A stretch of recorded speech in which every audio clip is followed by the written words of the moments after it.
ಹಾಂ, ಶುರು ಮಾಡುವ. ಇವತ್ತು ಮತ್ತೊಂದು ಕಥೆ ಮೂಲಕ ನಮ್ಮ ಕಾರ್ಯಕ್ರಮ ಪ್ರಾರಂಭ ಮಾಡುವ.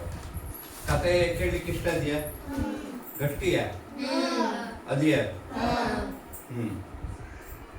ಅವಕಾಶ ಅಂದ್ರೆ ಅರ್ಥ ಗೊತ್ತದೆಯಾ? ಅವಕಾಶ ಅಂದ್ರೆ ಎಂತ ಗೊತ್ತದೆಯಾ? ಅವಕಾಶ ಅಂದ್ರೆ ಎಂತದವರು? ಚಾನ್ಸು. ಚಾನ್ಸ್ ಅಂದ್ರೆ ಗೊತ್ತದೆಯಾ? ಹೌದಾ? ಈ ಅವಕಾಶ ನೀವು ಹಿಂಗೆ ಮಾಡ್ಕೆ ಕುತ್ಕೊಂಡಿದ್ರೆ ಬರ್ತದೆಯಾ? ಎಂತ ಮಾಡಬೇಕು? ಕಷ್ಟಪಡಬೇಕು, ಓದಬೇಕು. ನಿಮ್ಮಲ್ಲಿ ಅದಕ್ಕಿಂತ ಮುಖ್ಯವಾಗಿ ಎಂತ ಇರಬೇಕು? ಅವಕಾಶವನ್ನ ಬಳಸ್ಕೊಳ್ಬೇಕಿದ್ರೆ ಆಸಕ್ತಿ ಇರಬೇಕು. ಎಂಥದ್ದು? ಆಸಕ್ತಿ ಇರಬೇಕು. ಹೌದನ? ಗಟ್ಟಿ ಹೋಗ್ಬಿಡು. ಎಚ್ಚರ ಇದೆಯಾ? ಎಚ್ಚರ ಇದೆಯಾ? ಈಗ ಅವಕಾಶದ ಕುರಿತಾಗಿ ಒಂದು ಕಥೆ ಹೇಳ್ತೇನೆ. ಒಂದೂರಲ್ಲಿ ಒಬ್ಬ ಹುಡುಗ ಇದ್ದ. ಅವನು ಎಂತ ಮಾಡ್ದ? ಏನೋ ಸಣ್ಣ ತಪ್ಪು ಮಾಡ್ದ. ಆ ತಪ್ಪನ್ನ ಅವಾಗೆಲ್ಲ ಹಿಂಗೆ ಪೊಲೀಸ್ ಸ್ಟೇಷನ್ ಅದು ಇದಿರ್ಲಿಲ್ಲ ಆ ಕಾಲದಲ್ಲಿ. ಅವಾಗ ಊರಿಂದ ಒಂದು ದೊಡ್ಡ ಯಜಮಾನ್ ಇರ್ತಿದ್ದ, ಗೌಡ್ನೋ ಯಾರೋ. ಅವ ಒಂದು ಶಿಕ್ಷೆ ಹೇಳಬೇಕು ಅಥವಾ ನೀನು ಹಿಂಗೆ ಮಾಡಬೇಕು ಎಂತಾರ ಹೇಳ್ತಿದ್ರು. ಆ ಹುಡುಗನಿಗೆ ಆ ಊರ ಗೌಡ ಕರೆದು ಎಲ್ಲರೂ ಸೇರ್ತಾರೆ, ಪಂಚಾಯತ್ ಹೇಳ್ತಾರೆ. ಅದಕ್ಕೆ ಇಡೀ ಊರಿನವ್ರು ಸೇರಿ ಹುಡುಗನ ಹತ್ರ ನೀ ತಪ್ಪು ಮಾಡಿದಂತ ಹೋದ್ರದ ಅವನ್ನೆಲ್ಲ ಒಪ್ಕೊಂಡ ಎಲ್ಲ ಆಯ್ತು. ಆವಾಗ ಗೌಡ ಏನು ಹೇಳ್ತಾನೆ, ಹಂಗಾರೆ ಒಂದು ಕೆಲಸ ಮಾಡುವ, ನಿನ್ನ ತಪ್ಪನ್ನ ನಾನು ಕ್ಷಮಿಸ್ತೇನೆ, ಆದ್ರೆ ನೀನು ಎಂತ ಮಾಡ್ಬೇಕಪ್ಪ? ನೀ ಎಂತ ಮಾಡ್ಬೇಕು ಅಂದ್ರೆ, ನಮ್ಮನೆಯಲ್ಲಿ ಕೊಟ್ಟಿಗೆಯಲ್ಲಿ ಸಿಕ್ಕಾಪಟ್ಟೆ ದನ ಅದೆ. ದನ, ಎಮ್ಮೆ, ಹೋರಿ, ಕರ ಗಿರ ಎಲ್ಲದೂ ಅದೆ. ನಾನು ಆ ದನಗಳನ್ನು ಬಿಟ್ಟು ಹಾಕ್ತೇನೆ. ನಿಮ್ಮಲ್ಲೂ ದನ ಬಿಟ್ಟು ಹಾಕ್ತಾರೆ ಬೆಳಗ್ಗೆ? ಇಲ್ಲ, ಕಟ್ಟಿ ಹಾಕಿ ಸಾಕ್ತಾರೆ. ಕೆಲವು ಜನರು ಬಿಟ್ಟು ಹಾಕಿ ಸಾಕ್ತಾರಲ್ಲ, ಹಂಗೆ ದನ ಬಿಟ್ಟು ಹಾಕ್ತೇನೆ. ನೀನು ಯಾವ್ದಾದ್ರೂ ಒಂದು ದನದ ಬಾಲ ಹಿಡಿದು ಅದನ್ನು ನಿಲ್ಲಿಸ್ಬೇಕು. ನಿನ್ನ ಶಕ್ತಿ ನಿಲ್ಲಿಸ್ತೀಯ, ಯುಕ್ತಿ ನಿಲ್ಲಿಸ್ತೀಯ ನಂಗೆ ಗೊತ್ತಿಲ್ಲ. ನಿಲ್ಲಿಸಿದ್ರೆ ಮಾತ್ರ ನಿನ್ನನ್ನು ನಾನು ಕ್ಷಮಿಸ್ತೇನೆ ಅಂತ ಹೇಳ್ತಾರೆ. ಆವಾಗ ಇದೆಂತ ದೊಡ್ಡದು, ನಾನು ಒಂದು ಆಕಳ ಕರ ಹಿಡಿದು ನಿಲ್ಲಿಸ್ಲಿಕ್ಕೆ ಆಗುದಿಲ್ಲ. ಅವನಿಗೆ ಅವಕಾಶ ಯಾವ್ದು? ಈಗ ಅವನ ತಪ್ಪನ್ನು ಕ್ಷಮಿಸ್ತಂದ್ರೆ ಏನು ಅವಕಾಶ ಇತ್ತು ಅವನಿಗೆ? ಅರೆ ಒಬ್ರು ಮಾತಾಡಿದ್ರೆ ಎಂತ ಅವಕಾಶ ಅಂದ್ರೆ ಏನಿತ್ತು ಅವನಿಗೆ? ಗೌಡ ಎಂತ ಹೇಳಿದ್ದಳು? ದನದ ಬಾಲ ಹಿಡಿದು ಯಾವ್ದಾದ್ರು ಒಂದು ದನದ್ದು ಕರ ಆಗ್ಲಿ ಇದಾಗ್ಲಿ ಎಂತಾದ್ರು ಆ ಬಾಲ ಹಿಡಿದು ನಿಲ್ಲಿಸ್ಬೇಕು, ಅವಾಗ ನಿನ್ನನ್ನ ಕ್ಷಮಿಸ್ತೇನೆ ಹೇಳಿದ್ದ. ಅವಕಾಶ ಯಾವ್ದಾಯ್ತು ಈಗ ಅವನಿಗೆ? ಯಾವ್ದಾದ್ರು ಒಂದಾರು ದನದ ಬಾಲ ಹಿಡಿದು ನಿಲ್ಲಿಸೋದು. ಹೌದಾ? ಹಂಗೆ ಗೌಡನ ಮನೆಯಲ್ಲಿ ಬೆಳಗ್ಗೆ ಬರ್ಲಿಕ್ಕೆ ಹೇಳ್ದ. ಊರವರೆಲ್ಲ ನಿಂತಿದ್ರು ಅವ್ನು ನೋಡ್ಲಿಕ್ಕೆ, ಏನು ಹ್ಯಾಂಗ್ ಬಾಲ ಹಿಡಿದು ನಿಲ್ಲಿಸ್ತಾನೆ, ಎಂತ ಮಾಡ್ತಾನೆ ನೋಡ್ವಾಡಿ. ಮರುದಿನ ಬೆಳಗ್ಗೆ ಆಯ್ತು, ಕೊಟ್ಟಿಗೆ ಬಾಗ್ಲಿಗೆ ಬಂದು ನಿಂತ. ಗೌಡ ಒಂದೊಂದೇ ದನ ಬಿಡ್ಲಿಕ್ಕೆ ಶುರು ಮಾಡ್ದ. ಫಸ್ಟ್ ದೊಡ್ಡ ಹೋರಿ ಬಂತು, ಸಿಕ್ಕಾಪಟ್ಟೆ ದೊಡ್ಡದು, ಇವನಿಗಿಂತ ಎತ್ತರಕ್ಕಿತ್ತು. ಇವನ್ಗೆ ಅದೆಲ್ಲ ಡವ ಡವ ಡವ ಡವ ಗುಡ್ಲಿಕ್ಕೆ ಶುರುವಾಯ್ತು. ಎಂತ ಕೇಳು? ಆಗುದಿಲ್ಲ, ಹೊರದು ಬಿಟ್ರೆ ಹೇಳಿ ಹೆದರ್ಕೊಂಡು ಅವ ಆ ಹೋರಿ ಬಿಟ್ಟ. ಎಂತಕ್ಕೆಂದ್ರೆ ಇನ್ನು ಅವನಿಗೆ ಗೊತ್ತಿದೆಯಲ್ಲ, ಗೌಡನ ಮನೇಲಿ ರಾಶಿ ದನ ಕರ ಎಲ್ಲದೂ ಅದೇ. ಒಂದ್ರಲ್ಲ ಒಂದು ಹಿಡಿದ್ರೆ ಆಯ್ತೋಳೆ ಅಲ್ಲ. ಒಂದು ಅವಕಾಶ ಆಯ್ತಾಯ್ತು, ಒಂದು ಅವಕಾಶ ಆಯ್ತು. ಹಿಂಗೆ ಕಡೆಗೆ ಎರಡನೆಯ ಒಂದು ದೊಡ್ಡ ಆಕಳ ಬಂತು. ಭಯಂಕರ ಇದಿತ್ತು, ಅದಕ್ಕೆ ಶಿಫ್ಟ್ ಬಂದಿತ್ತು ಅಂತ ಬಸ್ ಕುಟ್ಕೊತ್ ಬಂತು. ಇವ್ ಮತ್ತೆ ಹೆದರ್ಕೊಂಡಾಗೋಯ್ತು. ಹಿಂಗೆ ಎಂತಾರು ಬರ್ತದೆ ಹೇಳಿ ಅದನ್ನೂ ಬಿಟ್ಟ. ಹಿಂಗೆ ಸುಮಾರು ಒಂದು 25-30 ಆಕಳು ಹೋಯ್ತು, ಕರ ಹೋಯ್ತು, ಎಮ್ಮೆ ಹೋಯ್ತು, ಕ್ವಾಣ್ ಹೋಯ್ತು, ಎಲ್ಲ ಹೋಗ್ತಾ ಬಂತು. ಕಡೆಗೆ ಮತ್ತು ಒಂದು ಸಣ್ಣ ಕರ ಬಂತು, ಪುಟಿ ಕರ. ಇಷ್ಟು ಸಣ್ಣ ಅದು ಇದ್ರ ಆಕಳ ಕರದ ಬಾಲ ಹಿಡಿದು ನಿಲ್ಸ್ರಿ ಈ ಹುಡುಗ ಧೈರ್ಯ ಗಿರಿ ಅಂತ ಈ ಸಣ್ಣ ಪುಟಿ ಕರದ್ದು ಬಾಲ ಹಿಡಿದು ನಿಲ್ಸಿದಾನೆ ಹೇಳ್ತಾರೆ. ಅದನ್ನೂ ಬಿಟ್ಟ. ಎಲ್ಲದೂ ಬಿಟ್ಟು ಕಡೆಗೆ ಅಂತ ಎಷ್ಟು ದನ ಉಳಿತು? ಒಂದೇ ಒಂದು ದನ ಉಳಿತು. ಅದು ಮುದಿ ಆಕಳು, ಬಡಿ ಬಿತ್ತು, ಎಲ್ಗ ಚರಮ ಎಲ್ಲ ಕಾಣಿಸ್ತಿತ್ತು. ಹಿಂಗ್ ಮಾಡ್ಕೊತ್ ಬರ್ತಾ ಉಳಿತು. ಇವನಿಗೆ ನಿಮ್ಮ ಇದ್ರೊಳಗೆ ನೀ ಎಂತ ಹೇಳಿದ್ದೆ? ಅವಕಾಶ ಅಂದ್ರೆ ಎಂತ ಎಂತ ಹೇಳಿದ್ದೆ? ಚಾನ್ಸು. ಅವನಿಗೆ ಅದೇ ಕೊನೆಯ ಚಾನ್ಸು. ಶಿಕ್ಷೆಯಿಂದ ತಪ್ಪಿಸ್ಕೊಳ್ಳಿಕ್ಕೆ ಅವನಿಗೆ ಎಂತದಾಗಿತ್ತು? ಅದು ಕೊನೆಯ ಚಾನ್ಸ್ ಆಗಿತ್ತು. ಅದು ಏನ್ ಮಾಡ್ಕೋದು ಬಂತಲ್ಲ, ಇದ್ರೂ ಹಿಡಿದಿದ್ರೆ ನನಗೆ ಬೇರೆ ಮತ್ತೊಂದು ಚಾನ್ಸ್ ಇಲ್ಲ, ಮತ್ತಿದು ಬಡಬಡಿ ಕದಿಯಲ್ಲ.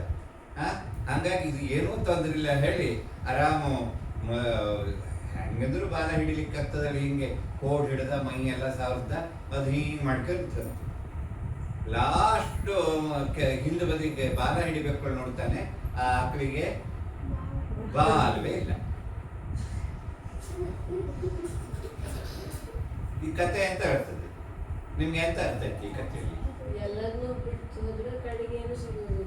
ಅವಕಾಶಗಳು ನಿಮ್ಮ ಜೀವನದಲ್ಲಿ ಅಥವಾ ನಿಮ್ಮ ಶಾಲೆಯಲ್ಲಿ ಅಥವಾ ನಿಮ್ಮ ಪರೀಕ್ಷೆಯಲ್ಲಿ ಬೇಕಾದಷ್ಟು ಅವಕಾಶ ಇರ್ತದೆ, ನೀವು ಪಾಸ್ ಆಗ್ಲಿಕ್ಕೆ, ಒಳ್ಳೆ ವಿದ್ಯಾರ್ಥಿಗಳಿಗೆ ಆಗ್ಲಿಕ್ಕೆ, ಸಾಧನೆ ಮಾಡ್ಲಿಕ್ಕೆ. ಆದ್ರೆ ಬಂದ ಅವಕಾಶ ಎಲ್ಲವ ನಾ ಇವತ್ತು ಮಾಡುವ ನಾಳೆ ಮಾಡುವ, ಇವತ್ತು ಮಾಡುವ ನಾಳೆ ಮಾಡುವ ಅಂದ್ರೆ ಎಂತ ಆಗ್ತದೆ? ಅವಕಾಶ ಹೌದಾ ಕಂಡಾಂಗ್ ಕಾಣಿಸ್ತದೆ ಮುದಿ ಆಕಳಂಗೆ, ಆದ್ರೆ ಹಿಂದ್ ಬದಿ ಬಾಲ್ವೇ ಇರುವುದಿಲ್ಲ. ಹಂಗಾಗಿ ನೀವು ಸಿಕ್ಕ ಅವಕಾಶಗಳನ್ನ ಹುಡುಕಿ ನೀವು ಅದನ್ನ ಬಳಸ್ಕೊಳ್ಬೇಕು ಮತ್ತು ಜಾಸ್ತಿ ಅದರಿಂದ ಪ್ರಯೋಜನ ಆಗೋದು ಮಾಡಬೇಕು. ಮಾಡ್ತೀರಾ? ಮಾಡ್ತೀರಾ? ಮಾಡೋದಿಲ್ವಾ? ಮಾಡ್ತಾರ. ಅದು ಹಿಂದಿನ ಸರಿ ಹೇಳಿದ ಕತೆ ಗೊತ್ತದ? ನೆನಪದ್ಯಾ? ಯಾವ್ದು ಹೇಳು? ಹೌದಾ ಬಸವ ಅಲ್ಲ ಬಸವ. ಈಗ ನಾನು ಹಿಂದಿನ ಮೊನ್ನೆ ನಿಮ್ಮ ಹತ್ರ ಮಾತಾಡ್ಲಿಕ್ಕೆ ಬಂದಾಗ ಯಕ್ಷಗಾನದಲ್ಲಿ ಬೇರೆ ಬೇರೆ ವಿಧ ಇರ್ತದೆ, ಯಕ್ಷಗಾನ ಅಂದ್ರೆ ಏನು, ಅದ್ರ ಹುಟ್ಟು ಎಲ್ಲ ಹೇಳಿದ್ನ ಇಲ್ಲ? ಹೇಳಿದ್ನ ಇಲ್ವಾ? ಹೌದಾ? ಈಗ ಅದರದ್ದು ನಾನು ಕಂಪ್ಯೂಟರ್ ಅಲ್ಲಿ PPT ಹೇಳ್ತಾರೆ. PPT ಅಂದ್ರೆ ಪವರ್ ಪಾಯಿಂಟ್ ಏನು, ನಿಮಗೆ ಅದನ್ನ ನಿಮಗೆ ಸರಿಯಾಗಿ ಅರ್ಥ ಮಾಡಲಿಕ್ಕೆ ಚಿತ್ರ ಮತ್ತು ಬರಹದ ಮೂಲಕ ತೋರಿಸೋದು. ಅದನ್ನ ಮಾಡಿದ್ದೇನೆ, ಅದನ್ನು ತೋರಿಸ್ತೇನೆ ನಿಮಗೆ.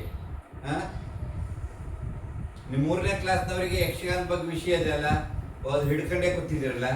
ಹಂಗಾಗಿ ನಿಮ್ಮ ಟೀಚರು ಎಂತ ಮಾಡಿದ್ದಾರೆ, 3ನೇ ಕ್ಲಾಸ್ನವರಿಗೂ ಸ್ವಲ್ಪ ಅರ್ಥ ಆಗ್ಲಿ ಇವತ್ತು ಅದನ್ನ ತೋರಿಸ್ಲಿಕ್ಕೆ ನಿಮ್ಮನ್ನು ಕುಣಿಸ್ಕೊಂಡಿದ್ದಾರೆ. ಕಾಣಿಸ್ತದೆ ಎಲ್ಲರಿಗೂ? ಎಂತ ಕಾಣಿಸ್ತದೆ? ಯಕ್ಷಗಾನ ಫೋಟೋ ಕಾಣಿಸ್ತದೆಯಾ? ಮತ್ತೆಂತ ಕಾಣಿಸ್ತದೆ ಅದರೊಳಗೆ? ಬೆಂಕಿ. ಹೌದಾ? ನೀವು ಹಿಂಗೆ ಯಕ್ಷಗಾನ ನೋಡಿದ್ರ ಬೆಂಕಿಯಲ್ಲಿ? ಇದು ಹಿಲಾಲು ಬೆಳಕಿನಲ್ಲಿ ಯಕ್ಷಗಾನ ಅಂತ. ಬಹಳ ವರ್ಷದಿಂದ ಹಿಂದೆ ನಿಮ್ಮೂರಲ್ಲಿ ನಮ್ಮೂರಲ್ಲಿ ಕರೆಂಟ್ ಇರಲಿಲ್ಲ ಆಗಿತ್ತು. ಆಮೇಲೆ ನೀವು ಗ್ಯಾಸ್ ಲೈಟ್ ಒಳಗೆ ನೋಡಿದ್ರೆ, ಯಾರು ನೋಡಿದ್ರ ಗ್ಯಾಸ್ ಲೈಟ್? 2 ಜನ. ಅದು ಪೂರ್ತಿ ನೋಡಿಲ್ಲ, ಅರ್ಧ ನೋಡಿದ್ದಾರೆ. ಪೂರ್ತಿ ನೋಡಿದ್ದಾರೆ ಅಂದ್ರೆ ಹಿಂಗೆ, ಅರ್ಧ ನೋಡಿದ್ದಾರೆ ಅಂದ್ರೆ ಹಿಂಗೆ. ಗ್ಯಾಸ್ ಲೈಟ್ ನೋಡಲಿಲ್ಲ ನೀವು ಯಾರು? ಇಳಿಸಿ. ಆವಾಗ ಗ್ಯಾಸ್ ಲೈಟು ಯಾವುದು ಇರ್ಲಿಲ್ಲ ಆಗಿತ್ತು. ಆವಾಗ ಈ ಒಂದು ದೊಂದಿ ಬೆಳಕನ್ನ ಹಿಲಾಲು ಹೇಳ್ತಾರೆ ಅದಕ್ಕೆ, ಆ ಹಿಲಾಲ್ ಬೆಳಕಿನಲ್ಲಿ ಯಕ್ಷಗಾನ ಮಾಡ್ತಿದ್ರು. ಆದ್ರೆ ಈ ಫೋಟೋ ಇರೋದು ಆಗಿನ ಕಾಲದ ಯಕ್ಷಗಾನ ಫೋಟೋ ಅಲ್ಲ. ನಾವು ಈಗ 4 ವರ್ಷದ ಹಿಂದೆ ನನ್ನ ಸಂಸ್ಥೆ ವತಿಯಿಂದವ ಕಡಬಾಳದ ಶಾಲೆಯಲ್ಲಿ ಈ ಹಿಲಾಲು ಬೆಳಗಿನ ಯಕ್ಷಗಾನ ಮಾಡಿದ್ದು, ಅದ್ರ ಫೋಟೋ ಇದು. ಹಿಲಾಲು ಅಂದ್ರೆ ಹಿಲಾಲು ಬೆಳಕು ಹ್ಯಾಂಗ್ ಮಾಡ್ತಾರೆ ಗೊತ್ತಿದೆ ನಿಮ್ಗೆ? ಹತ್ತಿ ಕಾಳು ಹೆಸರು ಕೇಳಿದ್ರ? ಹತ್ತಿ ಕಾಳು ಒಳಗೆ ಹತ್ತಿ ಬೀಜ, ಅದನ್ನ ಗಂಟು ಕಟ್ಟಿ ಅದಕ್ಕೆ ಎಣ್ಣೆ ಹಾಕ್ತಾರೆ, ಒಳ್ಳೆಣ್ಣೆ ಯಾವ್ದಾರು ಎಣ್ಣೆ ಹಾಕಿ ಅದನ್ನ ಒಂದು ತಂಬಾಣ ಅಂತಾರಲ್ಲ ಹೀಗೆ ಬಂಡಿ, ಅದರೊಳಗೆ ಅದನ್ನ ಇಟ್ಟು ಅದಕ್ಕೆ ಬೆಂಕಿ ಹಚ್ತಾರೆ. ಅದು ಉರಿತಾ ಇರ್ತದೆ. ಬಾಳೆ ದಿಮ್ಮನ ಇಷ್ಟು ಎತ್ತರ ಬೇರೆ ಬೇರೆ ಹೈಟ್ ಮಾಡಿ ಅದ್ರ ಮೇಲೆ ಅದನ್ನ ಇಟ್ಟು ಬೆಂಕಿ ಹಾಕಿ ಅದಕ್ಕೆ ಆಗಾಗ ಎಣ್ಣೆ ನೀ ಎಣ್ಣೆ ಹಾಕಿದ್ರು ಬೆಳಗುರಿಗೂ ಉರಿತದೆ. ಎಣ್ಣೆ ಖರ್ಚಾದಂಗೆ ಆ ಹತ್ತಿ ಕಾಳು ಪೂರ್ತಿ ಬೇಗ ಸುಟ್ಟು ಹೋಗುದಿಲ್ಲ. ಎಣ್ಣೆ ಖರ್ಚಾದಂಗೆ ಎಣ್ಣೆ ಹಾಕ್ತಾ ಇರ್ಬೇಕು. ಇದು ಹಿಲಾಲು ಬೆಳಕಿನಲ್ಲಿ ಯಕ್ಷಗಾನ. ಈಗ ನಿಮಗೆ ನಾನು ತೋರಿಸ್ತಾ ಇದ್ದು ಪ್ರದರ್ಶನ ಕಲೆಯಾಗಿ ಯಕ್ಷಗಾನ ಅಂತ.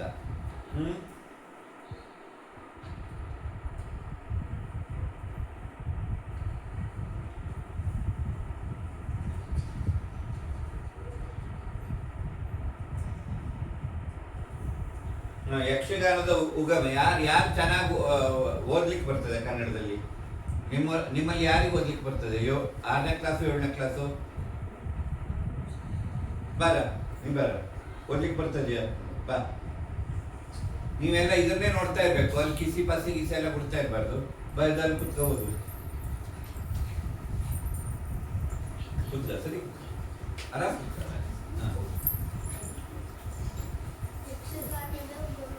ಹಾಂ ಯಾವುದೇ ಕಲೆಗಳ ಉಗಮ ಮತ್ತು ಬೆಳವಣಿಗೆಗಳು ಹರಿಯುತ್ತಿರುವ ನದಿಗಳಂತೆ ನಿರಂತರವಾಗಿ ಹರಿಯುತ್ತಾ ಬೆಳೆಯುತ್ತಾ ಮತ್ತು ಬೆಳವಣಿಗೆಗಳನ್ನು ಅಥವಾ ಪರಿಸ್ಥಿತಿ ಹಾಗೂ ಪರಿಸರಗಳ ಕಾರಣದಿಂದ ಅವನತಿಯನ್ನು ಕಾಣಬಹುದಾಗಿದೆ.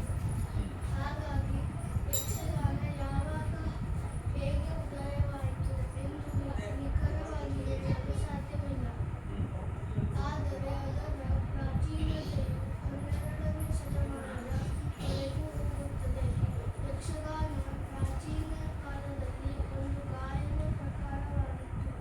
ಆ ನಂತರದಲ್ಲಿ ಅದರಲ್ಲಿ ವೇಷ, ಕುಣಿತ, ಅಭಿನಯ, ಮಾತುಗಾರಿಕೆ ಸೇರಿಕೊಂಡವು ಎಂದು ಸಂಶೋಧಕರ ಅಭಿಪ್ರಾಯ. ಯಕ್ಷಗಾನ ಅಂದ್ರೆ ಗೊತ್ತಾಯ್ತಮ್ಮ? ಈಗ ನೀವೆಲ್ಲ ಯಕ್ಷಗಾನ ನೋಡಿದ್ರಲ್ಲ, ಆವಾಗ ಫಸ್ಟ್ ಹುಟ್ಟಬೇಕಿದ್ರೆ ಹಂಗೆ ಇತ್ತ? ಇಲ್ಲ, ಆವಾಗ ಬರೆಯ ದೇವಸ್ಥಾನದ ಎದುರಿಗೆ ಭಕ್ತಿ ಪಂಥ ಹೇಳಿದ್ದೇನೆ, ಹೌದಾ? ನಿಮಗೆ ಅರ್ಥ ಆಗುದಿಲ್ಲ. ಭಕ್ತಿ ಪಂಥದ ಉಚ್ಛ್ರಾಯ ಕಾಲದಲ್ಲಿ ಅದನ್ನ ಹೆಚ್ಚು ಮಾಡ್ಲಿಕ್ಕಾಗಿ ದೇವಸ್ಥಾನದಲ್ಲಿ ಪದ್ಯಗಳನ್ನು ಹೇಳ್ತಿದ್ರು. ಅದಕ್ಕಾಗಲೇ ಯಕ್ಷಗಾನ ಅಂತ ಬಂತು. ಯಕ್ಷಗಾನದ ಪದ್ಯವು ಹೆಚ್ಚಾಗಿ ಪುರಾಣ ಅಂದರೆ ರಾಮಾಯಣ, ಭಾಗವತ, ಮಹಾಭಾರತ ಕುರಿತಾಗಿರ್ತದೆ, ಕಥೆಯನ್ನು ಒಳಗೊಂಡಿರ್ತದೆ. ನೀಲೇ ಕೂತ ಮತ್ತೆ ಯಾರು ಓದ್ತಾರೆ?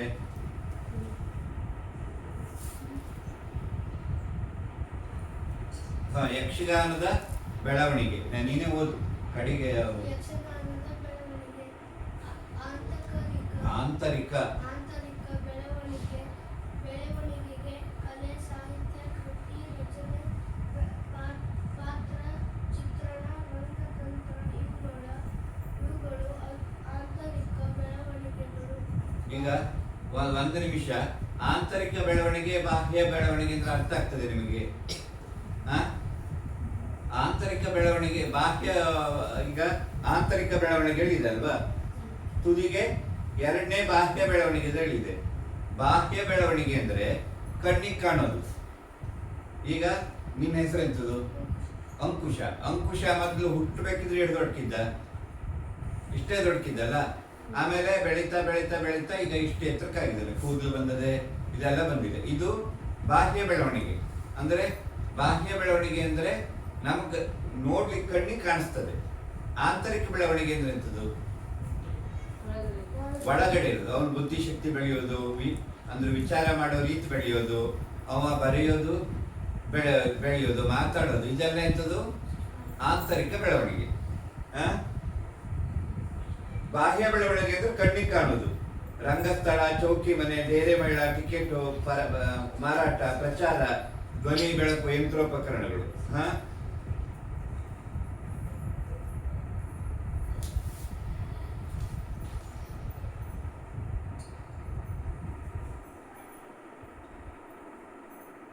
ಯಕ್ಷಗಾನದ ಪ್ರಕಾರಗಳು ನಾ ಹೇಳಿದ್ನಲ್ಲ, ಕರ್ನಾಟಕದ ತುಂಬಾ ಯಕ್ಷಗಾನ ಇದೆ, ಆದ್ರೆ ಬೇರೆ ಬೇರೆ ಹೆಸರಲ್ಲಿ ಯಕ್ಷಗಾನ ಕರ್ಸ್ಕೊಳ್ತದೆ ಅಂತ ನೆನಪದ್ಯಾ? ಹೇಳು, ಓದು. ಯಕ್ಷಗಾನದ ಪ್ರಕಾರಗಳು ಕರ್ನಾಟಕದ ಹಲವಾರು ಜಿಲ್ಲೆಗಳನ್ನು ವ್ಯಾಪಿಸಿದ ಜಿಲ್ಲೆಗಳಲ್ಲಿ ಯಕ್ಷಗಾನ ದೊಡ್ಡ ಕೇಳು, ಅವ್ರಿಗೆ ಕೇಳೋದಿಲ್ಲ. ಜಿಲ್ಲೆಗಳನ್ನು ವ್ಯಾಪಿಸಿದ ಯಕ್ಷಗಾನ ಕರ್ನಾಟಕದ ಪ್ರಾತಿನಿಧಿಕ ಕಲೆ ಎಂದು ಘೋಷಿಸಲು ಸಮರ್ಥವಾದ ಕಲೆ.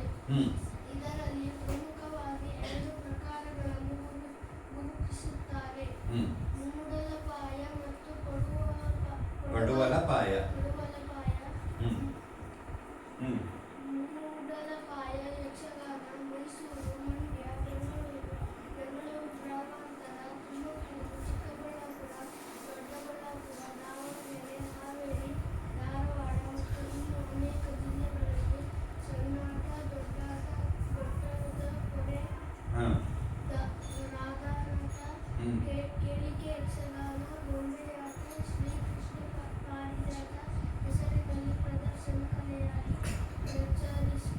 ಪ್ರಚಲಿತ.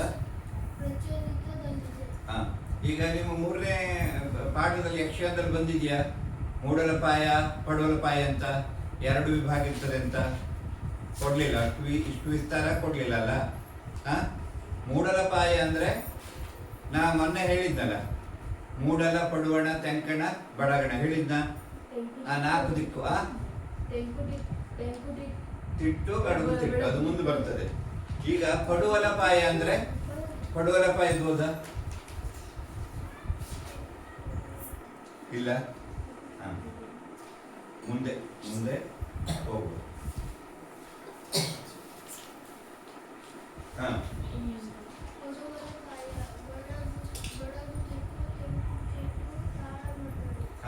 ಪಡುವಲಪಾಯ ಅಂದ್ರೆ ಪಡುವಲ ಅಂದ್ರೆ ಅರ್ಥ ಎಂತದು? ಮೂಡಲ ಪಡುವಳ ಪಡುವಲ ಪಶ್ಚಿಮ ದಿಕ್ಕಿನಲ್ಲಿ ಇದು ಪಡುವಲ ಆಗ್ತದೆ. ಪಶ್ಚಿಮ ಅಂದ್ರೆ ನಮ್ಮ ಉತ್ತರ ಕನ್ನಡ, ದಕ್ಷಿಣ ಕನ್ನಡ, ಉಡುಪಿ ಈ ಕಡೆದಕ್ಕೆ ಯಾವುದಕ್ಕೂ ಪಡುವಲಪಾಯ ಅಂತ ಹೇಳ್ತಾರೆ. ಅದರೊಳಗೆ ತೆಂಕು ತಿಟ್ಟು, ಬಡಗು ತಿಟ್ಟು ಮತ್ತು ತಾಳಮದ್ದಲೆ. ತಾಳಮದ್ದಲೆ ನೋಡಿದ್ದೀರಾ ನೀವು? ಕೇಳಿದ್ದೀರಾ ತಾಳಮದ್ದಲೆ ಅಂದ್ರೆ? ನಿಮ್ ಇದ್ರೊಳಗದೇನಾ 3ನೇ ಕ್ಲಾಸ್ನಲ್ಲಿ ತಾಳಮದ್ದಲೆ ಹೇಳೋದಿಯಾ? ಇಲ್ಲ, ಬೇಡ ಬಿಡು. ಆಯ್ತು. ತಾಳಮದ್ದಲೆ ಗಟ್ಟಿ ಓದು. ತಾಳಮದ್ದಲೆ ವಿಶ್ವದಲ್ಲೇ ಅಪರೂಪದ ಕಲಾ ಪ್ರಕಾರ ತಾಳಮದ್ದಲೆ. ಕೇವಲ ಮಾತಿನ ಮೂಲಕವೇ ಸನ್ನಿವೇಶಗಳನ್ನು ಸೃಷ್ಟಿಸುವ ಒಂದು ಅದ್ಭುತ ಕಲಾ ಪ್ರಕಾರ. ಯಾವುದೇ ವೇಷಭೂಷಣಗಳಿಲ್ಲದೆ ದೈನಂದಿನ ಪೋಷಾಕಿನಲ್ಲಿ ಕುಳಿತುಕೊಂಡು ಮಾತಿನಿಂದ ಪಾತ್ರಗಳನ್ನು ಸೃಷ್ಟಿಸಿ ಪ್ರೇಕ್ಷಕರನ್ನು ರಂಜಿಸುವ ಒಂದು ಕಲಾ ಪ್ರಕಾರ. ಉಳಿದ ಕಲೆಯಲ್ಲಿ ಅಭಿನಯಿಸುವ ಕಲಾವಿದರನ್ನು ವೇಷಧಾರಿಗಳು ಅಥವಾ ಪಾತ್ರಧಾರಿಗಳೆಂದು ಕರೆದರೆ, ತಾಳಮದ್ದಲೆಯಲ್ಲಿ ಕಲಾವಿದರನ್ನು ಅರ್ಥಧಾರಿಗಳೆಂದು ಕರೆಯುತ್ತಾರೆ. ನೀವು ತಾಳಮದ್ದಲೆ ಕೇಳಲಿಲ್ಲ, ನೋಡ್ಲಿಲ್ಲ. ಹಾಗಿದ್ರೆ ನೋಡಿದ್ಯಾ?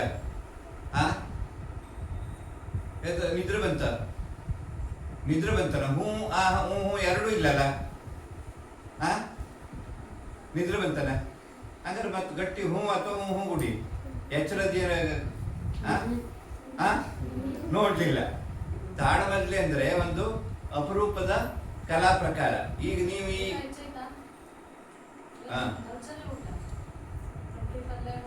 ಓಹೋ, ಹಂಗಾಗಿ ಸ್ವಲ್ಪ ನಿದ್ರೆ ಜಾಸ್ತಿ ಆಯ್ತು. ಮಜ್ಜಿಗೆ ಕುಡಿದಿರ ಚಲೋ? ಓಹೋ ಓಹೋ, ಹಂಗಾಗಿ ಎಲ್ಲ ನಿದ್ರೆ. ಅದೇ ಮತ್ತೆ ಮೊನ್ನೆ ನಂಗೆ ಬರೀ ಬಾಯಲ್ಲಿ ಹೇಳಿದ್ವಲ್ಲ, ಈ ಕಣ್ಣಿಗೆ ಕಾಣಿಸ್ತದೆ ನಿಮ್ಗೆಲ್ಲವ, ಹೌದಾ? ತಾಳಮದ್ದಲೆ ಅಂದ್ರೆ ನಿಮಗೆ ನಮ್ಮ ಭಾಗದಲ್ಲಿ ಯಕ್ಷಗಾನದಲ್ಲಿ ಬಿಟ್ಟರೆ ಬೇರೆ ಯಾವ ಪ್ರದೇಶದಲ್ಲಿ ಇಡೀ ಜಗತ್ತಾದ್ಯಂತ ನೋಡ್ಲಿಕ್ಕೆ ಸಾಧ್ಯ ಇಲ್ಲ. ಯಾಕೆಂದ್ರೆ ಬರೀ ಮಾತಿನಲ್ಲಿ ನೀವು ಈ ಸ್ಕರ್ಟು ಅಂಗಿ ಹಾಕೊಂಡು ದ್ರೌಪದಿ ಆಗ್ಬೋದು, ಭೀಮ ಆಗ್ಬೋದು, ಅರ್ಜುನ ಆಗ್ಬೋದು ಅಂದ್ರೆ ಪ್ರೇಕ್ಷಕರು ಅದ್ರ ಹೋಗ್ತಾರೆ. ನೀವು ಆ ರೀತಿ ಕೂತ್ಕೊಂಡು ಅರ್ಥ ಹೇಳಿದ್ರೆ, ಮಾತಾಡಿದ್ರೆ. ಅಂತ ಒಂದು ಅಪರೂಪದ ಕಲೆ ತಾಳಮದ್ದಲೆ. ಇದು ನಮ್ಮ ಯಕ್ಷಗಾನದಲ್ಲಿ ಮಾತ್ರ ಇದೆ.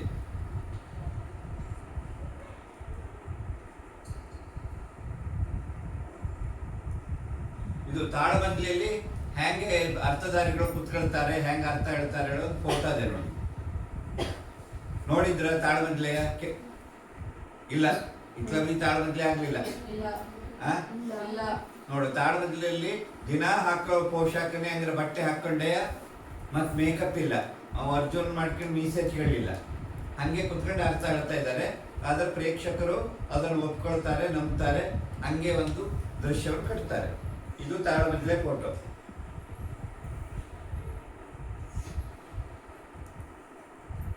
ಯಕ್ಷಗಾನಕ್ಕೆ ಒಂದು ಕೃತಿ ಇದೆ. ಈಗ ನಿಮಗೆ ಕನ್ನಡಕ್ಕೆ, ಇದಕ್ಕೆ ವಿಜ್ಞಾನಕ್ಕೆ, ಗಣಿತಕ್ಕೆಲ್ಲ ಒಂದು ಪುಸ್ತಕ ಇರ್ತದೆಯಲ್ಲ. ನಾವು ಯಕ್ಷಗಾನ ಮಾಡಬೇಕಿದ್ರೆ ಯಕ್ಷಗಾನದ ಕೀಚಕವಧೆ, ಕಂಸವಧೆ, ಸುಧರ್ಮಾರ್ಜುನಗಳೆಲ್ಲ ಬೋರ್ಡ್ ಹಾಕ್ತಾರಲ್ಲ. ಅದಕ್ಕೆ ಸುಧರ್ಮಾರ್ಜುನ ಅಂದ್ರೆ ಒಂದು ಪಟ್ಟಿ ಇರ್ತದೆ, ಪ್ರಸಂಗ ಪಟ್ಟಿ ಹೇಳ್ತಾರೆ ಅದು. ಆ ದೃಶ್ಯಗಳನ್ನ ಆಧರಿಸ್ಕೊಂಡು ಪದ್ಯಗಳಿರ್ತದೆ. ಆ ಪದ್ಯಕ್ಕೆ ನಾವು ಅಭಿನಯ ಮಾಡ್ತಾ ಕುಣಿತೇವೆ. ಮತ್ತೆ ಆ ಪದ್ಯ ಏನ್ ಹೇಳ್ತದೆ ಹೇಳೋದನ್ನ, ಸಾಹಿತ್ಯವನ್ನ ಆಧರಿಸ್ಕೊಂಡು ನಾವು ಅದಕ್ಕೆ ಅರ್ಥ ಹೇಳ್ತೇವೆ. ಕೃತಿಗಳು, ಯಕ್ಷಗಾನದ ಕೃತಿಗಳು, ಯಕ್ಷಗಾನವಿರಲಿ ತಾಳಮದ್ದಲೆ ಇರಲಿ, ಪ್ರದರ್ಶನಗಳಿಗೆ ಆಧಾರವಾಗಿ ಪ್ರಸಂಗ ಕೃತಿಗಳಿರುತ್ತದೆ.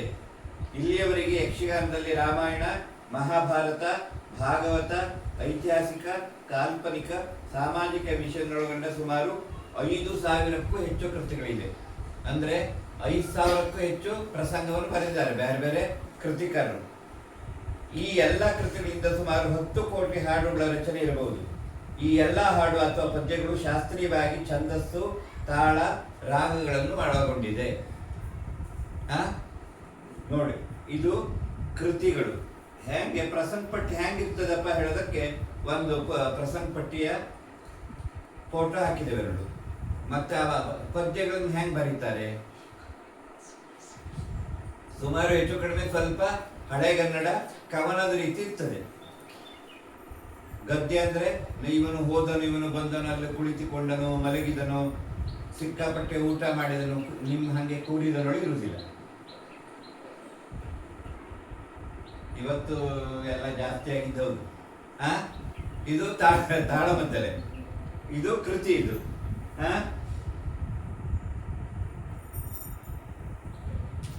ಈ ತಾಳಮದ್ದಲೆಯಲ್ಲಿ ಯಕ್ಷಗಾನದಲ್ಲಿರ್ಲಿ 2 ವಿಭಾಗ ಇರ್ತದೆ, ಹಿಮ್ಮೇಳ ಮತ್ತು ಮುಮ್ಮೇಳ.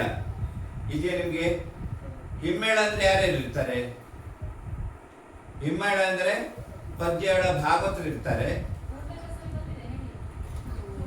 ಭಾಗವತರು ಕಡೆಗೆ ಚಂಡೆ ಬಾರಿಸೋರು, ಆಮೇಲೆ ಭಾಗವತರಿಗೆ ಹಾಡೋರಿಗೆ ಭಾಗವತರು ಹೇಳ್ತಾರೆ.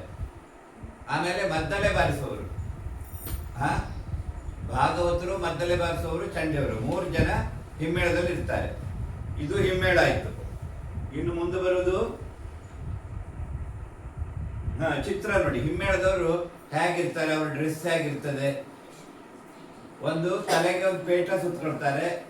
ನಮ್ಮ ಬಡಗು ತಿಟ್ಟಾದ್ರೆ ಪದ್ಯ ಆಡ್ಬೇಕಿದ್ರೆ ಭಾಗವತರು ತಾಳ ಬಾರಿಸ್ತಾರೆ. ತೆಂಕ್ ತಿಟ್ಟಾದ್ರೆ ಜಾಗಟೆ ಬಾರಿಸ್ತಾರೆ. ತೆಂಕ್ ತಿಟ್ಟಿನಲ್ಲಿ ಚಂಡೆ, ಇಲ್ಲಿ ಚಂಡೆಯವ್ರು ಕೂತ್ಕೊಂಡಿದಾರಲ್ಲ, ಇಲ್ಲಿ ಬಡಗ್ ತಿಟ್ಟಿನಲ್ಲಿ ಚಂಡೆಯವ್ರು ಕೂತ್ಕೊಂಡು ನುಡಿಸ್ತಾರೆ. ತೆಂಕ್ ತಿಟ್ಟಿನೊಳಗೆ ಚಂಡೆಯವರು ನಿಂತ್ಕೊಂಡೆ, ರಾತ್ರಿ ಬೆಳಗರು ನಿಂತ್ಕೊಂಡೆ ಚಂಡೆ ಬಾರಿಸ್ತಾರೆ ಅವರು. ಹಿಮ್ಮೇಳ ಫೋಟೋ ಕಾಣಿಸ್ತಾರೆ ನಿಮ್ಗೆ ಎಲ್ಲರಿಗೂ. ಹಿಮ್ಮೇಳದವ್ರು ಹೇಗೆ ವೇಷ, ಅವರಿಗೆ ಪೇಟ ಹೇಗೆ ಕೂತ್ಕೊಳ್ತಾರೆ, ಹೇಗೆ ಕೂತ್ಕೊಳ್ತಾರೆ ಅಲ್ಲವ, ಖಂಡಿತ. ಇನ್ನು ಮುಮ್ಮೇಳ ಹೇಳಬಹುದು. ಮೇಳದಲ್ಲಿ ವೇಷಧಾರಿಗಳಾಗಿ ಕಥಾನಕದ ಕಲಾತ್ಮಕ ಪ್ರದರ್ಶನ ಮಾಡುವ ಕಲಾವಿದರು ಮುಮ್ಮೇಳದವರೆಯಲ್ಲಿ ಕ್ಷಣಿಸಿಕೊಡುತ್ತಾರೆ. ಹಿಮ್ಮೇಳದ ಭಾಗವತಿಕೆಗೆ ಅಭಿನಯಿಸುತ್ತಾ ಚಂಡೆ ಮದ್ದಳೆಗಳ ವಾದನಕ್ಕೆ ಕುಣಿದು ಪದ್ಯಗಳಿಗೆ ಭಾವಪೂರ್ಣವಾಗಿ ಸಂಭಾಷಣೆ ನಡೆಸುವ ಕಾರ್ಯಕ್ರಮ ಅಂದ್ರೆ ಕಾರ್ಯ ಮುಮ್ಮೇಳದವರದ್ದು. ನೋಡಿ, ಅದು ವೇಷ ಹೇಗಿರ್ತದೆ ಬಡಗ್ತಿಟ್ಟಿದ್ದು ಕಾಣಿಸ್ತದೆ ಎಲ್ಲರಿಗೂ. ಬಡಗ್ತಿಟ್ಟಿನ ವೇಷ ಇಲ್ಲ, ಹತ್ರಕ್ಕೆ ಬನ್ನಿ, ಹತ್ರಕ್ಕೆ ಬಂದು ನೋಡ್ಕೋಗಿ ಅಲ್ಲಯ್ಯ. ಬಡಗ್ತಿಟ್ಟಿನ ವೇಷ ಬೇರೆ ಬೇರೆ, ರಾಜ, ರಾಣಿ, ಆಮೇಲೆ ಮಂತ್ರಿ, ಹಿಂಗಿದ್ದೆಲ್ಲ ಬೇರೆ ಬೇರೆ ಬಡಗ್ತಿಟ್ಟಿನ ವೇಷ. ಪ್ರಾಜೆಕ್ಟರ್ ಇದ್ರೆ ಅದು ದೊಡ್ಡ ಕಾಣಿಸ್ತಿತ್ತು. ಈಗ ಬರೀ ಕಂಪ್ಯೂಟರ್ ಆಗಿದ್ದಕ್ಕೆ ನಿಮ್ಗೆ ಸ್ವಲ್ಪ ಸಣ್ಣ ಕಾಣಿಸ್ತದೆ. ಇದು ಕಾಣ್ತಾ? ಇದು ಬಡಗು ತಿಟ್ಟಿನ ವೇಷ.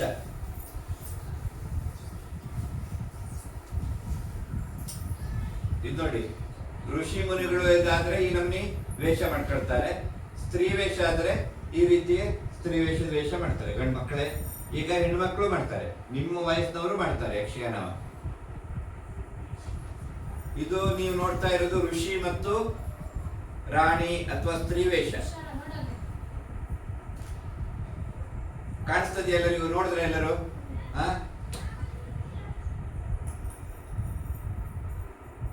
ಚೌಕಿ ಮನೆ ಅಂತ ಒಂದು ಇದು ಆಟ ಆಡ್ಬೇಕಿದ್ರೆ ಚೌಕಿ ಮನೆ ಅಂತ ನೋಡಿ ಇಲ್ಲಿ. ಚೌಕಿ ಮನೆ ಅಂದ್ರೆ ಇದು ನೋಡಿ, ನಾವು ಓದಿ ಹೇಳ್ತೇನೆ. ಚೌಕಿ ಮನೆ ಅಂದ್ರೆ ಗ್ರೀನ್ ರೂಮ್ ಹೇಳ್ತಾರೆ. ಉಳಿದ ಯಾವ ಕಲಾ ಪ್ರಕಾರಗಳಿಗಿಲ್ಲದ ವಿಶಿಷ್ಟ ಸಂಪ್ರದಾಯ ಯಕ್ಷಗಾನ ಚೌಕಿ ಮನೆಗಿದೆ. ಯಕ್ಷಗಾನ ಭಕ್ತಿಯುಗದಲ್ಲಿ ಪ್ರವರ್ಧಮಾನಕ್ಕೆ ಬಂದ ಕಲೆ. ಇದು ಒಂದು ಆರಾಧನೆ ಕಲೆ. ಆದ್ದರಿಂದ ಯಕ್ಷಗಾನದ ಚೌಕಿ ಮನೆಗೆ ದೇವಸ್ಥಾನದ ವಾತಾವರಣವನ್ನು ಕಲ್ಪಿಸಲಾಗುತ್ತದೆ. ಇಲ್ಲಿ ಪಾದರಕ್ಷೆಗಳಿಗೆ ಅವಕಾಶ ಇಲ್ಲ. ಬಯಲಾಟವಿರಲಿ, ಟೆಂಟಿನ ಮೇಳದ ಪ್ರದರ್ಶನ ಇರಲಿ, ಮೊದಲು ಗ್ರೀನ್ ರೂಮ್ ತಯಾರಾಗುತ್ತದೆ, ಅಂದ್ರೆ ಚೌಕಿ ಮನೆ ತಯಾರಾಗುತ್ತದೆ.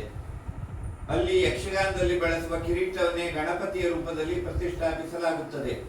ಯಕ್ಷಗಾನ ಪ್ರಾರಂಭದಲ್ಲಿ ಹಿಮ್ಮೇಳದವರು ಗಜಮುಖದವೆಗೆ ಗಣಪಂಗೆ ಹಾಡಿನ ಮೂಲಕ ಗಣಪತಿ ಪೂಜೆ ಮಾಡುತ್ತಾರೆ. ಕಲಾವಿದರೆಲ್ಲ ಎದ್ದು ನಿಂತು ದೇವರಿಗೆ ಗೌರವ ಸಲ್ಲಿಸುತ್ತಾರೆ. ನಂತರ ಪ್ರದರ್ಶನ ಮುಗಿದ ಮೇಲೆ ಮತ್ತೆ ಗಣಪತಿ ಪೂಜೆಯೊಂದಿಗೆ ಪ್ರದರ್ಶನದ ಮುಕ್ತಾಯ ಆಗುತ್ತದೆ. ಚೌಕಿಯಲ್ಲಿ ಪ್ರತಿಯೊಂದು ಕಲಾವಿದರು ಕುಳಿತುಕೊಳ್ಳುವ ನಿಗದಿತ ಸ್ಥಳ ಇರುತ್ತದೆ. ಚೌಕಿ ಮನೆ ಹೆಂಗಿರ್ತದೆ ಇದೆ ನೋಡಿ, ಹಾಗೆ ಅಲ್ಲಿ ಉದ್ದಕ್ಕೂ ಕೂತ್ಕೊಳ್ತಾರೆ, ಎಲ್ಲ ವೇಷ ಎಲ್ಲ ಕಟ್ಕೊಳ್ತಾ ಇದ್ದಾರೆ. ಇದು ಚೌಕಿ ಮನೆ ಹೇಗಿರ್ತದೆ ಹೇಳಿ. ಕಾಣಿಸ್ತದ್ಯಾ? ಕಾಣಿಸ್ತಾನೆ ಚೌಕಿ ಮನೆ ಅಂದ್ರೆ? ನೋಡಿದ್ರ? ಇದು ಚೌಕಿ ಮನೆ. ರಂಗಸಜ್ಜಿಕೆ. ರಂಗಸಜ್ಜಿಕೆ ಅಂದ್ರೆ ಎಂಥದ್ದು? ರಂಗಸ್ಥಳ. ಯಕ್ಷಗಾನದಲ್ಲಿ ಕೇವಲ 4 ಕಂಬಗಳ ಮಧ್ಯೆ, ಅಂದ್ರೆ 12 ಫೂಟ್ ಅಗಲ, 15 ಫೂಟ್ ಉದ್ದ, 4 ಕಂಬಗಳ ಮಧ್ಯೆ 14 ಲೋಕವನ್ನು ತೋರಿಸ್ತಾರೆ. ನೋಡಿ, ನೀವು ಯಕ್ಷಗಾನ ನೋಡಿದ್ದೀರಾ? ಒಂದ್ಸರಿ ರಾಜ ಬರ್ತಾನೆ, ಕುಣಿತಾನೆ, ಇದು ಆಸ್ಥಾನ ಹೇಳ್ತಾನೆ, ಅದನ್ನ ನಾವೆಲ್ಲ ಒಪ್ತೇವೆ. ಕಡೆಗೆ ಮತ್ತೊಂದು ಬಂದ್ಕೊಂಡು ಅದೇ ಜಾಗದಲ್ಲಿ ನಾನು ಘೋರವಾದ ಅಡವಿಗೆ ಬಂದಿದ್ದೇನೆ ಅಂದ್ರೆ ಅದನ್ನ ನಾವು ಒಪ್ತೇವೆ ಅಲ್ವಾ? ಆಮೇಲೆ ಇದು ಕೈಲಾಸ ಅಂದ್ರೆ ಅದನ್ನು ಒಪ್ತೇವೆ. ಇದು ದೇವಲೋಕ ಅಂದ್ರೆ ಅದನ್ನು ಒಪ್ತೇವೆ. ಹೌದಾ? 4 ಕಂಬಗಳ ಮಧ್ಯೆ 14 ಲೋಕವನ್ನು ಯಕ್ಷಗಾನದಲ್ಲಿ ತೋರಿಸ್ತಾರೆ.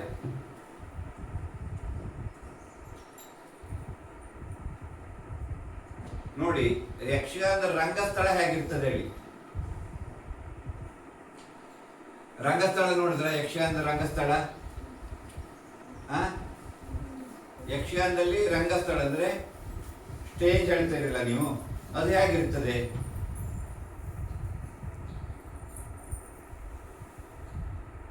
ಈಗ ನೀವು ತೆಂಕುತಿಟ್ಟುಗೆ ಹೇಳಿದ್ರಲ್ಲ, ತೆಂಕುತಿಟ್ಟಿನಲ್ಲಿ ನಮ್ಮ ಹಂಗೆ ವೇಷ ಇರೋದಿಲ್ಲ, ಬೇರೆ ನಮ್ನಿ ವೇಷ. ನಿಮ್ಗೆ ಬದಲಾವಣೆ ಗೊತ್ತಾಗ್ತದ್ಯಾ? ತೆಂಕುತಿಟ್ಟಿಗೂ ಬಡತಿಟ್ಟಿಗೂ? ಇಲ್ಲಿ ದೇವೇಂದ್ರನ ವೇಷ ಇದು. ಈ ವೇಷ ಹಾಕಿದವ್ ಎಷ್ಟು ವರ್ಷದವ್ ಇರ್ಬೋದು? ನೋಡಿ, ಹತ್ರಕ್ಕಿಂತ ಬಂದು ನೋಡಿ, ಸುಮಾರು ಎಷ್ಟು ವರ್ಷದವ್ ಇರ್ಬೋದು ಈ ವೇಷ ಹಾಕಿದವ?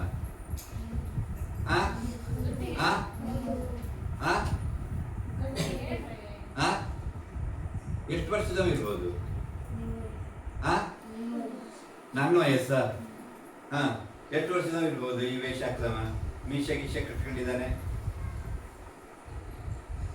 ಸುಮಾರು ಒಂದು ಗುಳಿಗೆ ಹೊಡೀರ 50 ವರ್ಷ. ಅದು 30 ವರ್ಷ. ಈ ವೇಷ ಹಾಕಿದವನು 6ನೇ ಕ್ಲಾಸ್ ಹುಡುಗ. ಈ ವೇಷ ಹಾಕಿದವನು 8ನೇ ಕ್ಲಾಸ್ ಹುಡುಗ, 6ನೇ ಕ್ಲಾಸ್ ಹುಡುಗ. ದೇವೇಂದ್ರನ ವೇಷ ಹಾಕಿದ್ದವ. ನಿಮಗೆ ನನ್ನ ವಯಸ್ಸಿನವನು 30 ವರ್ಷ, 50 ವರ್ಷ, 100 ವರ್ಷ ಅಂದ್ರಿ. ನೋಡಿದ್ರ ತೆಂಕುತಿಟ್ಟು ಅಂದ್ರೆ? ಈ ವೇಷ ಹಾಕ್ತವ ಬೇರೆ ಅಲ್ಲ, ನನ್ನ ಮಗ, 2ನೇ ಮಗ ಇವ. ಅಲ್ಲಿ ಕಟೀಲ್ ಹತ್ರ ಒಂದು ರೆಸಿಡೆನ್ಸಿಯಲ್ ಸ್ಕೂಲಲ್ಲಿ ಓದ್ಲಿಕ್ಕಿದ್ದಿದ್ದ 6ನೇ ಕ್ಲಾಸಿಗೆ. ಆವಾಗ ಅಲ್ಲಿ ಯಕ್ಷಗಾನ, ಅಲ್ಲಿ ದಕ್ಷಿಣ ಕನ್ನಡದಲ್ಲಿ ಬಹುಶಃ ಎಲ್ಲಾ ಶಾಲೆಯಲ್ಲೂ ಯಕ್ಷಗಾನ ಕಲಿಸ್ತಾರೆ ಮಕ್ಕಳಿಗೆ. ದೇವಿ ಮಹಾತ್ಮೆಯಲ್ಲಿ ದೇವೇಂದ್ರನ್ ಮಾಡಿದ್ದ ಆ ವೇಷ ಇದು, ತೆಂಕುತಿಟ್ಟಿದ್ದು. ಇನ್ನೊಂದು ವೇಷ ತೋರಿಸ್ತೇನೆ. ತೆಂಕುತಿಟ್ಟಿನ ರಾಕ್ಷಸಿ ಇದು. ಹೆಣ್ಣು ಬಣ್ಣ ಹೇಳ್ತಾರೆ ಯಕ್ಷಗಾನದಲ್ಲಿ, ರಾಕ್ಷಸಿ ವೇಷ ತೆಂಕುತಿಟ್ಟಿದ್ದು. ನೋಡಿ, ಕಾಣದಿದ್ರೆ ಹತ್ರಕ್ಕೆ ಬಂದು ನೋಡಿ, ಏನೂ ತೊಂದರೆ ಇಲ್ಲ. ರಾಕ್ಷಸರ ವೇಷ ಇದು. ಕಾಣಿಸ್ತದ್ಯಾ? ಆ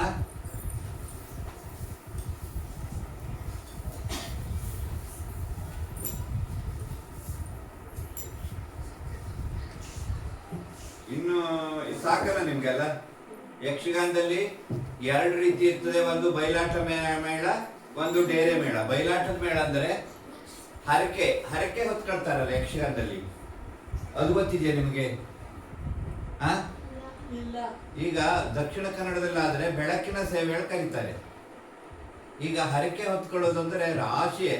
ನನಗೆ ಮನೆ ಕಟ್ಟುವಂಗಾಗ್ಲಿ, ನನ್ಗೆ ಬೇಗ ಮದುವೆ ಆಗ್ಲಿ, ಅಥವಾ ನಾನು ಒಳ್ಳೆಯ ವಿದ್ಯಾಭ್ಯಾಸ ಮಾಡ್ಲಿ, ಎಲ್ಲ ನಮ್ಮನೆ ಹರಕೆ ಹೊತ್ಕೊಳ್ತಾರೆ. ಆ ಹರಕೆ ಆಟ ಮತ್ತೊಂದು ವಿಶೇಷ ಅಂದ್ರೆ ಯಕ್ಷಗಾನ ಮಕ್ಕಳು ಇಲ್ಲಿದ್ದವರಿಗೆ ಪುತ್ರ ಕಾಮೇಷ್ಟಿ ಆಟ ಮಾಡಿಸ್ಕೊಡ್ತಾನೆ ಅಂದ್ರೆ ಮಕ್ಕಳಾಗ್ತಾರೆ ಹೇಳೋ ನಂಬಿಕೆ ಇದೆ. ಆಮೇಲೆ ಈ ಕಾಲು ಗಂಟೆಲ್ಲ ನೋಯ್ತದೆಯಲ್ಲ, ಸ್ವಲ್ಪ ವಯಸ್ಸಾದ ಅವರಿಗೆ, ನಿಮ್ಮ ತಂದೆಗ ತಾಯಿಗ ಅಜ್ಜಿಗೆ, ಆವಾಗ ಕಾಲಯವನ ಕಾಳಗಾಳಿ ಒಂದು ಆಟ ಆಡಿಸ್ತೇನೆ ಹೇಳಿ ಹರಕೆ ಹೊತ್ಕೊಂಡ್ರೆ ಕಾಲು ನೋವು ಕಡಿಮೆ ಆಗಿದ್ದಿದೆ. ಆಮೇಲೆ ಯಾರಿಗೋ ಮದುವೆ ಆಗೋದಿಲ್ಲ, ಸೀತಾ ಕಲ್ಯಾಣ ಹರಕೆ ಆಟ ಮಾಡಿಸ್ತೇನೆ ಅಂದ್ರೆ ಅದು ಮಾಡಿಕೊಂಡು ಮದುವೆ ಆಗಿದ್ದು ಉದಾಹರಣೆ ಇದೆ. ನೀವು ಗುಂಡುಬಾಳ ಅಂತ ಕೇಳಿದ್ದೀರಾ? ಗುಂಡುಬಾಳ ಅಂತ ಹೊನ್ನಾವರದ ಹತ್ರ ಒಂದು ಗುಂಡುಬಾಳ ಅಂತ ಮಾರುತಿ ದೇವಸ್ಥಾನ ಇದೆ. ಆ ಮಾರುತಿ ದೇವಸ್ಥಾನದಲ್ಲಿ ಪ್ರತಿ ವರ್ಷ ಬೇಸಿಗೆಯಲ್ಲಿ 6 ತಿಂಗಳ ಒಂದೇ ಜಾಗದಲ್ಲಿ ರಾತ್ರಿ ಬೆಳಗುವರೆಗೆ ಯಕ್ಷಗಾನ ಆಗ್ತದೆ. ಅಂದ್ರೆ ಉದಾಹರಣೆಗೆ ಈ ಮಾಗೋಡೆ ಈ ರಂಗಮಂದಿರದಲ್ಲಿ 6 ತಿಂಗಳ 180 ದಿನ ಒಂದೇ ಜಾಗದಲ್ಲಿ ರಾತ್ರಿ ಬೆಳಗುವರೆಗೆ ಯಕ್ಷಗಾನ ಆಗ್ತದೆ ಅಂತ ಇಟ್ಕೊಳ್ಳಿ. ಹಾಗೆ ಅದಕ್ಕೆ ಹರಕೆ ಹೇಳ್ಕೊಡ್ತಾರೆ ಆ ಹನುಮಂತ ದೇವರಿಗೆ. ಎಲ್ಲಿ ನಮ್ಮ ಕರ್ನಾಟಕದವರು, ಮಹಾರಾಷ್ಟ್ರದವರು ಎಲ್ಲರೂ ಬೇರೆ ಬೇರೆಯವರು, ನನಗೆ ಇಂಥದ್ದೊಂದು ಕೆಲಸ ಆದರೆ ನಾನೊಂದು ಯಕ್ಷಗಾನ ಮಾಡಿಸ್ಕೊಡ್ತೇನೆ ಹೇಳಿ. ಎಷ್ಟು ವರ್ಷದ ಹರಕೆ ಇದೆ ಗೊತ್ತಿದೆಯಾ? 25, 15, 20, 25 ವರ್ಷದ ಹಿಂದಿನವ್ರ ಹರಕೆನೂ ಇದೆ. ಅಂದ್ರೆ ಎಷ್ಟು ಜನ ಹರಕೆ ಹೇಳ್ಕೊಳ್ತಾರೆ ನೀವೇ ಯೋಚನೆ ಮಾಡಿ.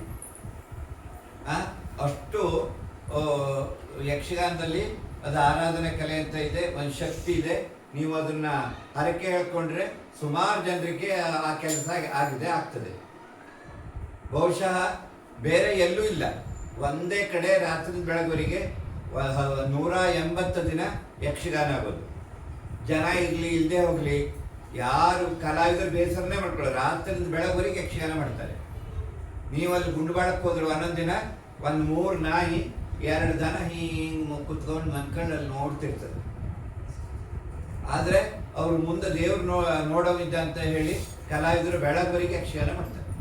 ಒಂದೊಂದು ದಿನ ಸಿಕ್ಕಾಪಟ್ಟೆ ಜನ ಆಗ್ತಾರೆ.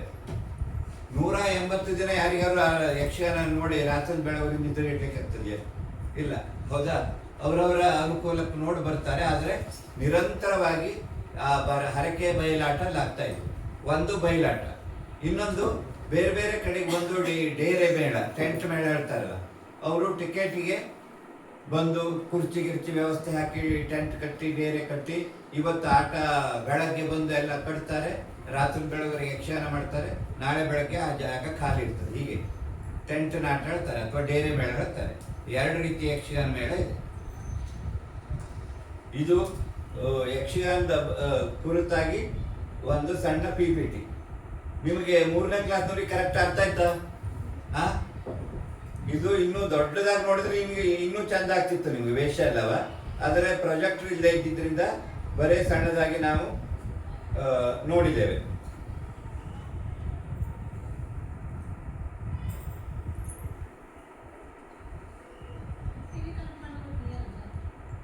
ಅದಕ್ಕೆ ಕೇಬಲ್ ತಂದ್ರೆ ಆಗ್ತದ ಅಂತ ಈಗ ಇದರ ಇಷ್ಟು ನೋಡಿದ್ರಲ್ಲ, ಏನ್ ಅರ್ಥ ಆಯ್ತು ನಿಮ್ಗೆ? ಯಕ್ಷಗಾನ ಬಗ್ಗೆ ಏನ್ ಗೊತ್ತಾಯ್ತು? ಇವತ್ತು ನಿಮ್ಗೆ ಸಿಕ್ಕಾಪಟ್ಟೆ ನಿಂತು ಬಂದಿದ್ದು ಹೌದಪ್ಪ.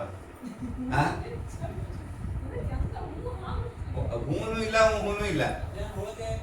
ಅದೇ ಹೋಳಿಗೆ ಅಲ್ಲ. ಈಗ ನಾನೇ ನಿಲ್ಸೋಮಿದ್ದೇನೆ ನಿಮ್ಗೆ. 3ನೇ ಕ್ಲಾಸ್ನವ್ರು ಕೂತ್ಕೊಳ್ಳಿ, ಅಲ್ಲೇ ಕೂತ್ಕೊಳ್ಳಿ, ಉಳಿದವ್ರು ನಿಂತ್ಕೊಳ್ಳಿ. ಈಚಿ ಬರ್ರೆ, ಹಿಂಗ್ ಬನ್ನಿ ಸ್ವಲ್ಪ ಆಕ್ಟಿವ್ ಆಗ್ಬೋದು. ಹಾ ಅಲ್ಲ ಸ್ವಲ್ಪ ಗ್ಯಾಪ್ ಇಟ್ಕೊಳ್ಳಿ ಮುಂದಿನ ಸಾಲಿನವರು. ಹಾ ಯಕ್ಷಗಾನ ನಿನ್ನೆ ಹೇಳಿದ್ನಲ್ಲ ಸರ್ವಾಂಗ ಸುಂದರ ವ್ಯಾಯಾಮ ಅಂತ. ಹೌದಾ? ನೀವು ಯಕ್ಷಗಾನವನ್ನ ಕಲ್ತ್ರೆ, ನಾನು ಬರೇ ಯಕ್ಷಗಾನ ಅಂತಲ್ಲ, ಬೇರೆ ಯಾವುದೇ ಪಠ್ಯೇತರ ಚಟುವಟಿಕೆಗಳನ್ನು ಕಲ್ತ್ರೆ, ಭರತನಾಟ್ಯ, ಸಂಗೀತ, ಏನೋ ಡಾನ್ಸು, ಯಕ್ಷಗಾನ, ಆಮೇಲೆ ಕೂಚಿಪುಡಿ, ನೀವು ಅಥವಾ ಯಾವ್ದಾದ್ರು ಆಟೋಟಗಳಲ್ಲಿ ಭಾಗವಹಿಸಿದ್ರೆ ಇದು ನಿಮ್ಮ ದೈಹಿಕ ಮತ್ತು ಮಾನಸಿಕ ಶಕ್ತಿಯನ್ನು ಜಾಸ್ತಿ ಮಾಡ್ತದೆ. ಯಕ್ಷಗಾನ ಕಲ್ತರಂತೂ ನಿಮ್ಮ ಕಾಲು ಬೆರಳಿನ ತುದಿಯಿಂದ ತಲೆಯವರೆಗೂ ಇದು ನಿಮಗೆ ವ್ಯಾಯಾಮ ಕೊಡ್ತದೆ. ಈಗ ಹಾಗಾಗಿ ನೀವೆಲ್ಲರೂ ಮುಂದ್ಬರ, ಹೆಜ್ಜೆ ಇಡಬೇಕು ನಾವೀಗ. ಮುಂದ್ಬ. ಯಕ್ಷಗಾನಕ್ಕೆ ಒಂದು ಆಕಾರ ಇದೆಯಲ್ಲ, ಶಾಸ್ತ್ರೀಯ ಕಲೆ ಹೇಳಿ. ಹಾಗಾಗಿ ಅದು ಯಾವ ಆಕಾರದಲ್ಲಿ ನಾವು ಕುಣಿಯೋದು ಅಂತ ನಾನು ತೋರಿಸ್ತೇನೆ. ಮೊದಲು ಈಗ ಕಾಲು ಸೇರಿಸ್ಕೊಳ್ಳಿ. ಯಾರು ಇಲ್ಲಿದ್ರು ನೀವು ಅಭ್ಯಾಸ ಮಾಡ್ಬೋದು.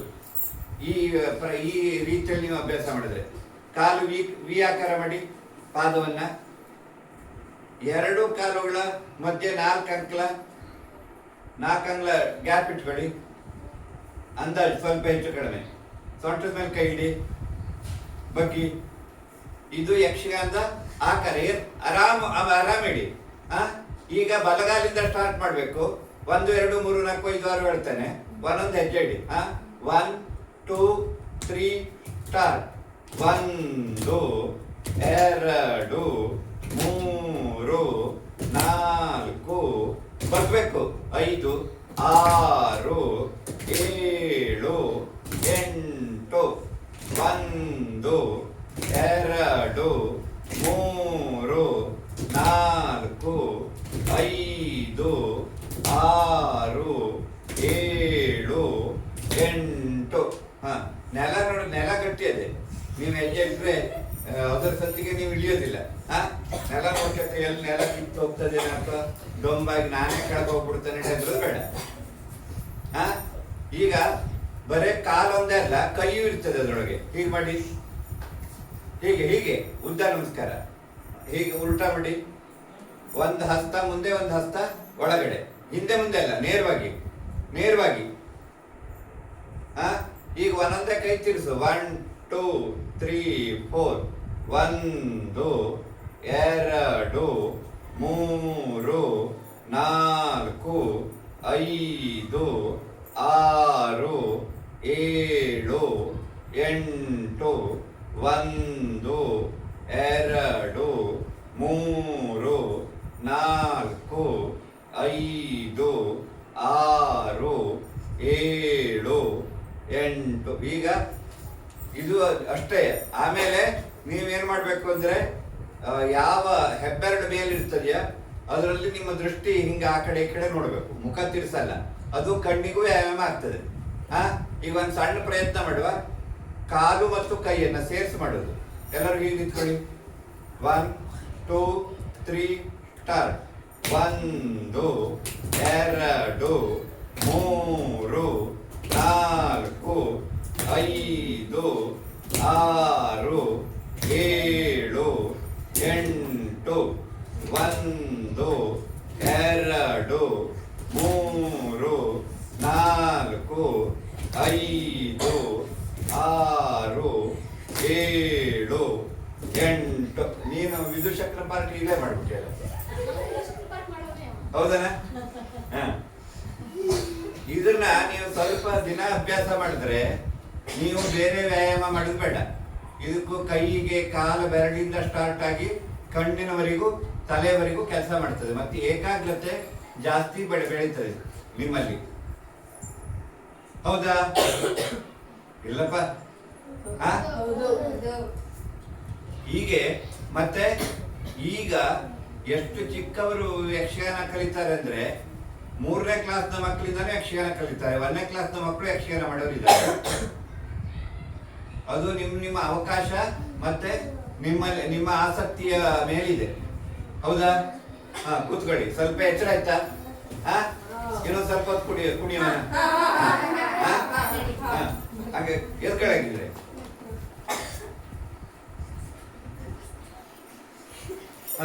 ಈಗ ಕೈ ಎರಡು ಇದಾಗುದಿಲ್ಲ. ಹಾ,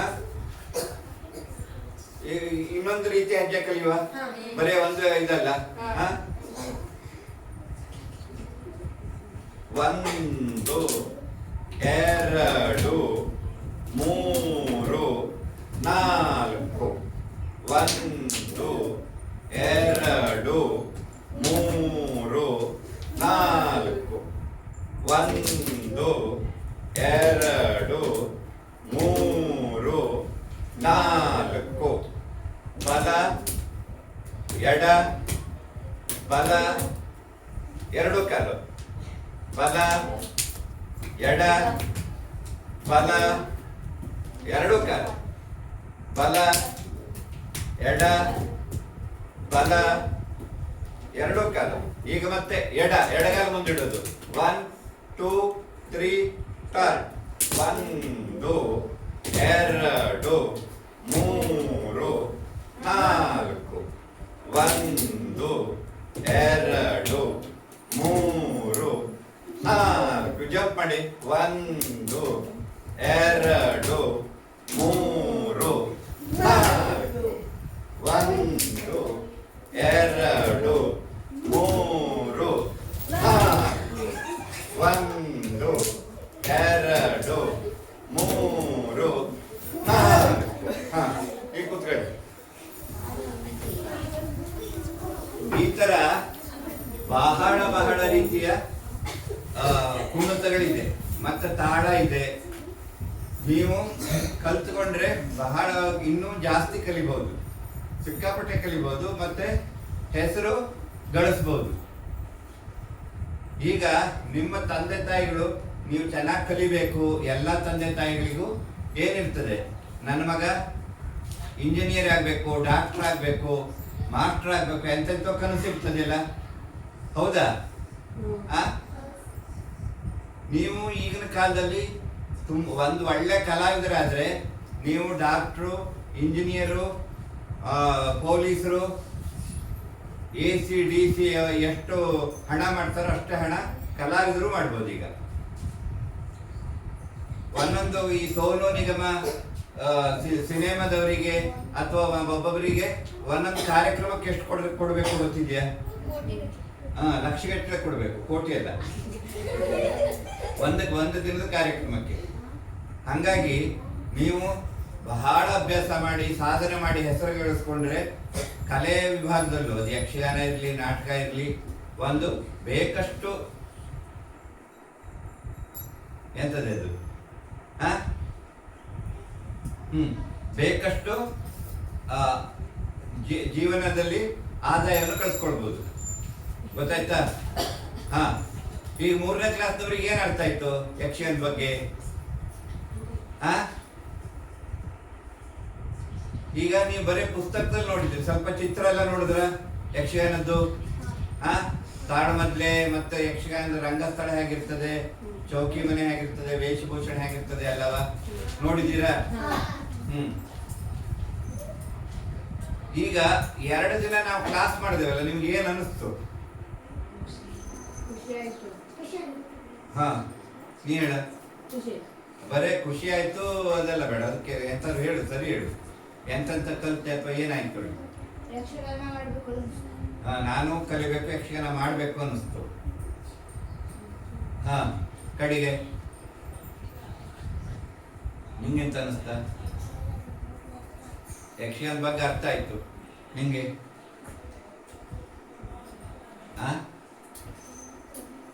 ಯಕ್ಷಗಾನ ಕಲಿಬೇಕು ಅನ್ನಿಸ್ತು.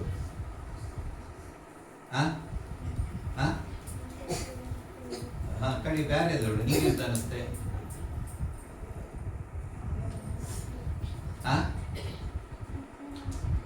ಕಲಿಬೇಕು ಅನ್ನಿಸ್ತು ನಿನಗೆ? ತಿಳಿಯಿತು ನಿಂಗ?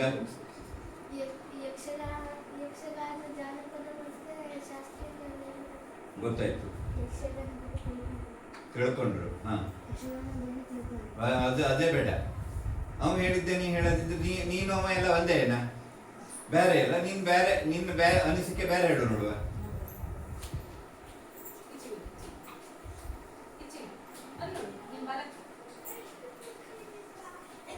ಗಂಟೆ ಆಯ್ತು? 4 ಕಾಲ. ಹಾ, ಈಗ ಯಕ್ಷಗಾನ ಬಗ್ಗೆ ನಾವು ಒಂದು ಚೂರು, ಯಕ್ಷಗಾನ ಅಂದ್ರೆ ದೊಡ್ಡ ಸಾಗರ, ಸಮುದ್ರ ನೋಡಿದ್ದೀರಾ? 2 ಜನ ನೋಡಿದ್ದೀರಿ? ಎಲ್ಲರೂ? ಅವನು ನೋಡ್ಲಿಲ್ಲ. ಹಾ, ಇಳಿಸಿ ಕೈಯ. ಎಲ್ಲಿ? ಹಾವೇರಿಯಲ್ಲಿ ನೋಡಿದ್ದೀರಿ ಅಲ್ಲ? ಹಾ? ಕಾರವಾರದಲ್ಲ? ಭಟ್ಕಳ. ಹಾ, ಕುಂದಾಪುರ. ಅದಕ್ಕೆ ಅಂತ ಹೇಳ್ತಾರೆ ಕರಾವಳಿ ಪ್ರದೇಶ ಅಂತ ಹೇಳ್ತಾರೆ. ನಾನು ಅದ್ರ ಹಾವೇರಿ ರಾಣಿಬೆನ್ನೂರು ಬದಿಗೆಲ್ಲ ಸಮುದ್ರ ನೋಡಿದ್ದೇನೆ ನಾನು. ಇಲ್ವಾ? ಸುಳ್ಳು ಹೇಳ್ಬೇಡಿ. ನಮ್ಮ ಸಿರ್ಸಿ ವಿಶೇಷ ಗೊತ್ತದೆ ನಿಮಗೆ? ಸಿರ್ಸಿ ಎಂತ ವಿಶೇಷ? ಮಾರಿಕಾಂಬ ದೇವಸ್ಥಾನ ಇತ್ತು, ಮತ್ತೆಂತ ವಿಶೇಷ ಇದೆ? ಜಾತ್ರೆ ಆಗ್ತದೆ. ಬೇಡ್ರ ವೇಷ ಸಿರ್ಸಿಯಲ್ಲಿ ಮಾತ್ರ ಆಗುದು, ಬೇರೆ ಕಡೆ ಆಗುದಿಲ್ಲ. ಆಗೋದಿಲ್ಲ, ಅದು ವಿಶೇಷ. ಮತ್ತಿನ್ನೆಂತ ವಿಶೇಷ ಇದೆ ಸಿರ್ಸಿದು? ಯಕ್ಷಗಾನದೇ. ಯಕ್ಷಗಾನ ಮತ್ತೆ ಭರತನಾಟ್ಯ, ಸರ್ಕಸ್ಸು ಜಾತ್ರೆಯಲ್ಲಿ, ನಾಟಕ, ತೊಟ್ಲು, ಕರಾಟರ. ಸಿರ್ಸಿಯ, ಹೌದು, ಸಿರ್ಸಿಯ ಉಳಿದ ಕಡೆ ಎಲ್ಲೂ ಇದ್ದಿದ್ದು ವಿಶೇಷ ಇದೆ ಗೊತ್ತಿದೆ ಸಿರ್ಸಿದು? ಮಾರಿಗಲ್ಲು, ಹೌದು. ಆದ್ರೆ ಅದಕ್ಕಿಂತ ದೊಡ್ಡ ವಿಶೇಷ ಸಿರ್ಸಿದು ಏನಿದೆ ಗೊತ್ತಿದೆಯಾ? ಸಿರ್ಸಿಯನ್ನ ಜಲನೆತ್ತಿ ಅಂತ ಕರೀತಾರೆ. ಜಲನೆತ್ತಿ ಅಂದ್ರೆ ಎಂತದು? ನೀರಿರೋ ಎತ್ತರದ ಪ್ರದೇಶ. ಎಂತಕ್ಕೆ ಹಂಗೆ ಕರೀತಾರೆ ಅಂದ್ರೆ, ಸಿರ್ಸಿಯಲ್ಲಿ 2 ನದಿ ಹುಡುಕ್ತದೆ ಸಿರ್ಸಿ ನಗರದಲ್ಲೇ. ಯಾವ್ದು? ಶಾಲ್ಮಲಾ ನದಿ, ಬೇಡ್ತಿಯದು ಕಡೆ ಶಾಲ್ಮಲಾ ನದಿ ಬೇಡ್ತಿ ನದಿಗೆ ಹೋಗಿ ಸೇರ್ತದೆ. ಎಲ್ಲಿ? ಮಾಗೋಡ್ ಹತ್ರ. ಅಘನಾಶಿನಿ. 2 ನದಿ ಸಿರ್ಸಿ ಶಹರದಲ್ಲಿ ಹುಡುಕ್ತದೆ. ಒಂದು ಲಿಂಗದ ಕೋಣ ಕಲ್ಯಾಣ ಮಂಟಪ, ಈಶ್ವರ ದೇವಸ್ಥಾನ ಇದೆಯಲ್ಲ, ಕೇಳಿದ್ದೀರಾ? ಅಲ್ಲಿ ಶಾಲ್ಮಲಾ ನದಿ ಹುಡುಕ್ತದೆ. ಇಲ್ಲಿ ಶಂಕರ ಹೊಂಡ, ದೊಡ್ಡ ಗಣಪತಿ ದೇವಸ್ಥಾನ ಇದೆಯಾ? ನೋಡಿದ್ದೀರಾ ಯಾರಲ್ವಾ? ಗಣಪತಿ ದೇವಸ್ಥಾನ. ಅಲ್ಲಿ ಪಕ್ಕದಲ್ಲಿ ಒಂದು ಈಶ್ವರ ದೇವಸ್ಥಾನ ಇದೆ. ಅಲ್ಲಿ ಮುಂದೆ ಒಂದು ಚಂದ ಕೆರೆ ಇದೆ, ನೋಡಿದ್ದೀರಾ? ಈಶ್ವರ ದೇವಸ್ಥಾನ ಎದುರಿಗೆ. ಅದಕ್ಕೆ ಶಂಕರ ಹೊಂಡ ಹೇಳ್ತಾರೆ. ಅಲ್ಲಿ ಅದು ಅಘನಾಶಿನಿ ನದಿ ಉಗಮ ಹುಟ್ಟೋ ಜಾಗ. ಸಿರ್ಸಿಯಲ್ಲಿ 2 ನದಿಗಳು ಹುಟ್ಟುತ್ತದೆ, ಜಲನೆತ್ತಿ ಹೇಳ್ತಾರೆ. ಇನ್ನೊಂದು ದೊಡ್ಡ ವಿಶೇಷತೆ, ಸಿರ್ಸಿಯ ಪೂರ್ವ ಭಾಗದಲ್ಲಿ ಹರಿಯುವ ನೀರು ಎಲ್ಲಿ ಹೋಗಿ ಸೇರ್ತದೆ? ಅಲ್ಲ, ಸಿರ್ಸಿಯ ಪೂರ್ವ ಭಾಗ ಅಂದ್ರೆ ಬನವಾಸಿ, ಈ ಕಡೆ ಇಸ್ಲೂರು, ದೊಡ್ಡನಹಳ್ಳಿ ಎಲ್ಲ ಕೇಳಿದ್ರಲ್ಲ, ಹುಬ್ಳಿ ರೋಡು, ಅದು ಪೂರ್ವ ಭಾಗ. ಆ ಪೂರ್ವ ಭಾಗದ ನೀರು ವರದಾ ನದಿಗೆ ಹೋಗಿ ಬಂಗಾಳ ಕೊಲ್ಲಿಗೆ ಸೇರ್ತದೆ. ಸಿರ್ಸಿಯ ಪೂರ್ವ ಭಾಗದ ನೀರು ಸಿರ್ಸಿ ಸಿಟಿಯ ಅಟ್ಲ ಬದಿದು. ಹಂಗೆ ಪಶ್ಚಿಮ ಭಾಗದ ನೀರು ಎಲ್ಲಿ ಹೋಗಿ ಸೇರ್ತದೆ? ಅರಬ್ಬಿ ಸಮುದ್ರಕ್ಕೆ ಹೋಗ್ತದೆ. ಈ ರೀತಿಯ ಭೌಗೋಳಿಕ ವಿಶೇಷತೆ ಇರುವ ಪ್ರದೇಶ ಸಿಗುವುದು ತುಂಬಾ ತುಂಬಾ ತುಂಬಾ ಅಪರೂಪ. ಸಿರ್ಸಿ ನಗರದ ಅರ್ಧ ನೀರು ಎಲ್ಲಿ ಹೋಗ್ತದೆ? ಎಲ್ಲಿ ಸೇರ್ತದೆ? ಯಾವ ಸಾಗರಕ್ಕೆ?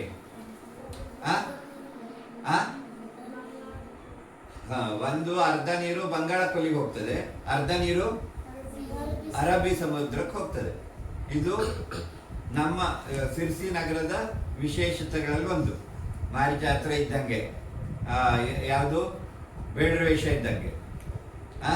ಈಗ ತಡಿ, ಇದನ್ನು ಕೊಡು, ನಾನು ಒಂದು ಸ್ವಲ್ಪ ಆಟ ಆಡ್ಕೊಂಡು. ನೀನು ನೋಡ್ಲಿಕ್ಕೆ ಇಲ್ಲಿದ್ದೆ, ಕಡೆಗೆಲ್ಲ ಬೇರೆ ಬದಿಗಿದ್ದೆ.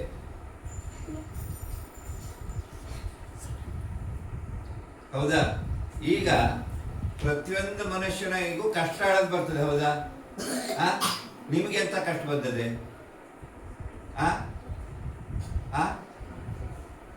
ನಿಮ್ಗೇನು ಕಷ್ಟ ಬರಲಿಲ್ಲ, ಯಾಕೆಂದ್ರೆ ಎಲ್ಲರೂ ಕಷ್ಟ ಎಲ್ಲ ಅಪ್ಪ ಅಮ್ಮನೇ ಮಾಡ್ಕೊಳ್ಬಿಡ್ತಾರೆ. ನಿಮಗೆ ಶಾಲೆ ಬರೋದೊಂದು ಕಷ್ಟ, ಪರೀಕ್ಷೆ ಒಂದು ಕಷ್ಟ, ಆಮೇಲೆ ದಿನ ಹೋಮ್ವರ್ಕು ಅದೊಂದು ಕಷ್ಟ. ಎಂತಕ್ಕೆ ಈ ಮಾಸ್ತರ್ ಈ ನಮೂನೆ ಹಾಕೋರು ಮಾಸ್ತರು ತ್ರಾಸ ಕೊಡ್ತಾರಲ್ಲ, ಬರ್ಕ ಬರ್ಲಿಕ್ಕೆ ಹೇಳ್ತಾರಪ್ಪ, ಅದೊಂದು ಕಷ್ಟ. ಆಮೇಲೆ ನಿಮ್ಗೆ ಅಣ್ಣ ತಂಗಿ ತಮ್ಮ ಯಾರು ಇದ್ದರೆ ನಿಮಗೆ ಮೊಬೈಲ್ ಹಿಡ್ಕೊಳ್ಳಿಕ್ಕೆ ಕೊಡೋದಿಲ್ಲ, ಅವರೇ ಕಸ್ಕೊಬಿಡ್ತಾರೆ, ಅದೊಂದು ದೊಡ್ಡ ಕಷ್ಟ.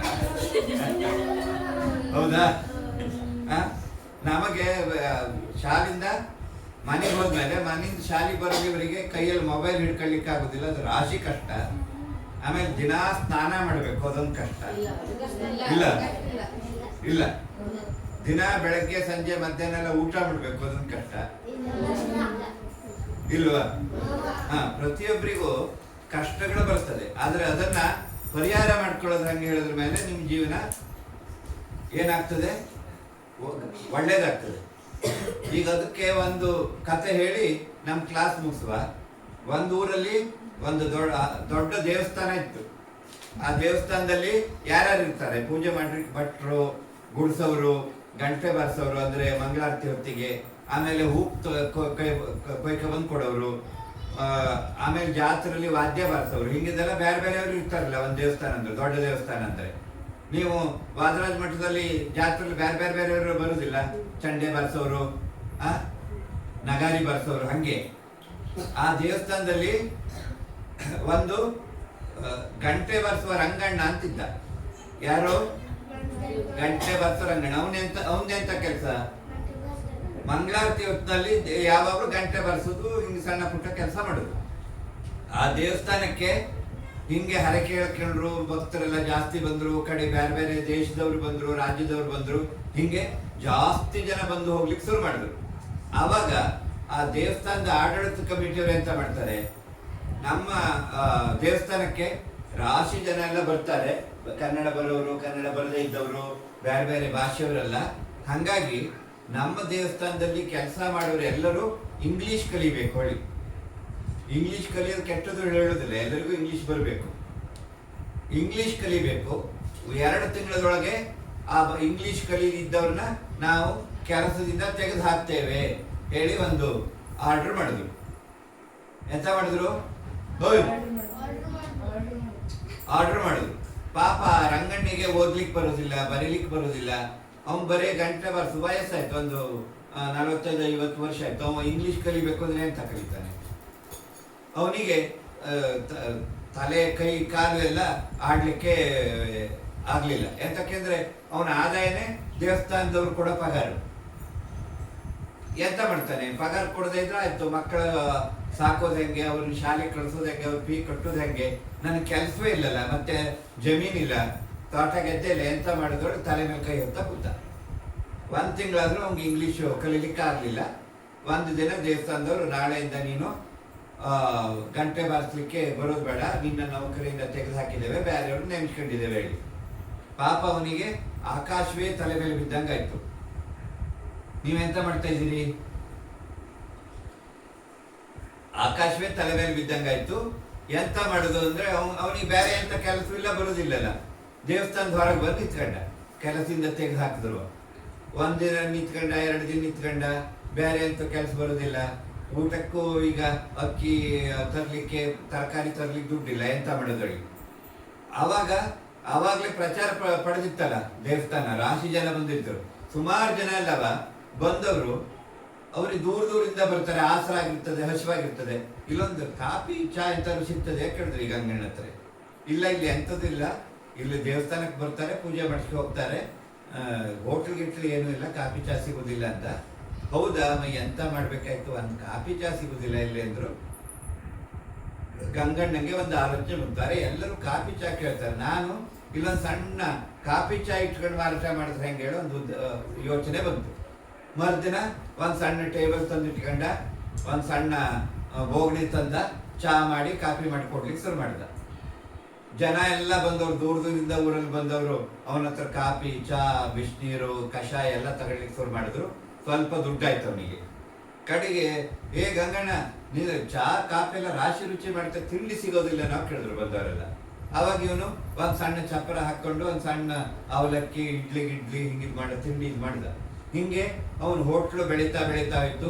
ಬಹಳ ಆ ಊರಲ್ಲಿ ದೊಡ್ಡ ಹೋಟ್ಲು ಮಾಡಿದ. ಲಕ್ಷಾಂತರ ರೂಪಾಯಿ ಸಂಗ್ರಹ ಮಾಡದ. ಆಮೇಲೆ ಬೇರೆ ಬೇರೆ ಕಡೆ ಹೋಟ್ಲ್ ಶುರು ಮಾಡ್ಲಿಕ್ಕೆ ಪ್ರಾರಂಭ ಮಾಡದ. ಗಂಗಣ್ಣನ ಹೋಟ್ಲ್ ಎಲ್ಲಿ ಮಾಡಿದ್ರು ಅಷ್ಟು ರುಚಿ ಇರ್ತದೆ ಹೇಳಿ ಪ್ರಚಾರ ಆಯ್ತು. ಬೇರೆ ಬೇರೆ ಕಡೆಗೆ ಇದು ಮಾಡಿದ. ಆಮೇಲೆ ಬೇರೆ ರಾಜ್ಯದವರು ಒಬ್ರು ಬಂದ್ರು ಗಂಗಣ್ಣನ ಯಶಸ್ಸನ್ನು ನೋಡ್ಕೊಂಡು. ನಾನು ನೀನು ಸೇರಿ ಪಾರ್ಟ್ನರ್ ಅಲ್ಲಿ ಒಂದು ಹೋಟ್ಲ್ ಮಾಡುವ ಹೇಳಿ ಮಾತಾಡ್ಕೊಂಡು ನೀವು ಅಡ್ಡಿಲ್ಲ ಅಂತ. ಹೋಟ್ಲು ಎಂತಾರು ಮಾಡಿದ್ರೆ ಒಂದು ಕರಾರು ಪತ್ರ ಇರ್ತದೆ, ಗೊತ್ತದೆ, ಒಪ್ಪಂದ. ಬಂದ ಲಾಭದಲ್ಲಿ ನಿಂಗೆ ಎಷ್ಟು ನನ್ಗೆ ಎಷ್ಟು, ಯಾರ ಜವಾಬ್ದಾರಿ ಎಷ್ಟು, ಹಿಂಗಿದ್ದೆಲ್ಲ ಕರಾರು ಪತ್ರ. ಆ ಕರಾರು ಪತ್ರವನ್ನ ಇಂಗ್ಲಿಷ್ ನಲ್ಲಿ ಟೈಪ್ ಮಾಡ್ಕೆ ಬಂದ, ಕರಾರು ಪತ್ರ ಮಾಡ್ಸವ. ಈ ಗಂಗಣ್ಣಿಗೆ ಇಂಗ್ಲಿಷ್ ಓದ್ಲಿಕ್ಕೆ ಬರ್ತದೆ, ಕನ್ನಡನೇ ಬರೀಲಿಕ್ಕೆ ಬರೋದಿಲ್ಲ, ಓದ್ಲಿಕ್ಕೆ ಬರೋದಿಲ್ಲ, ಇಂಗ್ಲಿಷ್ ಎಲ್ಲಿ ಓದ್ತಾ. ಕಡೆಗೆ ಇಲ್ಲಪ್ಪ ನಂಗೆ ಓದ್ಲಿಕ್ಕೆ ಬರೋದಿಲ್ಲ ಮತ್ತೆ ಸಹಿ ಹಾಕ್ಲಿಕ್ಕೂ ಬರೋದಿಲ್ಲ, ತಗೋ ಹೆಬ್ಬಟ್ಟು ಅಂತ. ಯಾರು? ಗಂಗಣ್ಣ. ಆವಾಗ ಹೆಬ್ಬಟ್ಟು ಮಷಿ ಪ್ಯಾಡ್ ತಗೊಳ್ಬೇಕಾಯ್ತು. ತಗೊಂಡು ಆ ಅಗ್ರಿಮೆಂಟು ಕರಾರು ಮಾಡ್ಲಿಕ್ಕೆ ಬಂದವ ಆ ಗಂಗಣ್ಣ ಹೇಳ್ತಾನೆ, ಗಂಗಣ್ಣವ್ರೆ ನೀವು ಓದ್ಲಿಕ್ಕೆ ಬರೋದಿಲ್ಲ, ಬರೀಲಿಕ್ಕೆ ಬರೋದಿಲ್ಲ, ಎಂತೆಂಥದ್ದು ಬರೋದಿಲ್ಲ, ಆದ್ರೆ ಇಡೀ ಕರ್ನಾಟಕ ರಾಜ್ಯನೇ ಮೂಗಿನ ಮೇಲೆ ಬೆರಳು ಇಡುವಷ್ಟು ಅಷ್ಟು ಚಂದಾಗಿ ಹೋಟ್ಲ್ ನಡೆಸ್ತಾ ಇದ್ದೀರಿ ನೀವು. ಇಷ್ಟೆಲ್ಲ ಲಕ್ಷಾಂತರ ಕೋಟ್ಯಾಂತರ ರೂಪಾಯಿ ದುಡ್ಡನ್ನ ಬರೇ ಹೋಟ್ಲಿಂದ ಮಾಡ್ತಾ ಇದ್ದೀರಿ. ಅಲ್ಲ ನೀವು ಇನ್ನೇನು ಕನ್ನಡ ಓದ್ಲಿಕ್ಕೆ ಬಂದ್ರೆ, ನಿಮ್ಗೆ ಬರೀಲಿಕ್ಕೆ ಬಂದ್ರೆ, ಇಂಗ್ಲಿಷ್ ಮಾತಾಡ್ಲಿಕ್ಕೆ ಬಂದಿದ್ರೆ, ನಿಮ್ಗೆ ಇಂಗ್ಲಿಷ್ ಮಾತಾಡ್ಲಿಕ್ಕೆ ಬಂದಿದ್ರೆ ಇಡೀ ಪ್ರಪಂಚದ ತುಂಬ ಹೋಟ್ಲ್ ಇಟ್ಟು ಬಿಡ್ತಿದ್ರೇನೆ ಅಂತ. ಯಾರು? ಯಾರು? ಅಗ್ರಿಮೆಂಟು ಕರಾರು ಮಾಡ್ಲಿಕ್ಕೆ ಬಂದವ. ಆವಾಗ ಗಂಗಣ್ಣ ಎಂತ ಹೇಳಿರ್ಬೋದು?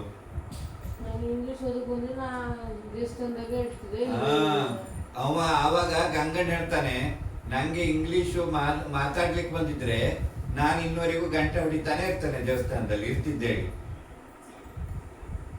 ಎಂತ ಅರ್ಥ ಆಯ್ತಿದ್ರೊಳು ನಿಮ್ಗೆ? ಒಂದೇ ಕೆಲಸ ನಂಬ್ಕೊಂಡಿರ್ಬಾರ್ದು, ಮತ್ತೆ ಅವಕಾಶ ತಪ್ಪು ಹೋಯ್ತೋಳಿ ಏನು ಹತಾಶೆ ಆಗ್ಬಾರ್ದು, ಬೇಜಾರು ಮಾಡ್ಕೊಂಡು ಅಯ್ಯೋ ಆಗ್ಬಿಡ್ತಲ್ಲ ನನ್ ಕೆಲ್ಸ ಹೋಯ್ತಲ್ಲ ಹಿಂಗಾಯ್ತಲ್ಲ ಒಳ್ಳೆ ಗಂಗಣ್ಣ ಹೆದರ್ಕೊಂಡು ಬೇಜಾರು ಮಾಡ್ಕೊಂಡು ಮನೇಲಿ ಬಂದ್ಕೊಂಡಿದ್ರೆ ಎಂತ ಆಗ್ತಿತ್ತು? ಎಂಥದ್ದು ಕೆಲಸ ಸಿಗೋದು, ಅವನ ಮಕ್ಕಳು ಮರಿ ಎಲ್ಲ ಉಪವಾಸ ಬಿಸಿ ಸಾಯ್ಬೇಕಾಗಿತ್ತು. ಇವನು ಎಂಥದ್ದು ಬೆಳವಣಿಗೆ ಆಗ್ಲಿಕ್ಕೆ ಆಗುದಿಲ್ಲ. ಎಂಥದ್ದು ಬರ್ದಿದ್ರು ನೀವು ವಿಚಾರ ಮಾಡಿದ್ರೆ, ಅವಕಾಶಗಳನ್ನು ಬಳಸ್ಕೊಂಡ್ರೆ ಗಂಗಣ್ಣಂಗೆ ದೊಡ್ಡ ಉದ್ಯಮಿ ಆಗ್ಬೋದು. ಅಂದ್ರೆ ಬೇರೆ ಬೇರೆ ರೀತಿ ಸಾಧನೆ ಮಾಡ್ಬೋದು, ಸಮಾಜದಲ್ಲಿ ಹೆಸರು ಗಳಿಸ್ಬೋದು. ಹೌದಾ? ಈ ಕಥೆ ನಿಮ್ಗೆ ಇಷ್ಟ ಆಯ್ತಾ? ಎಲ್ಲರೂ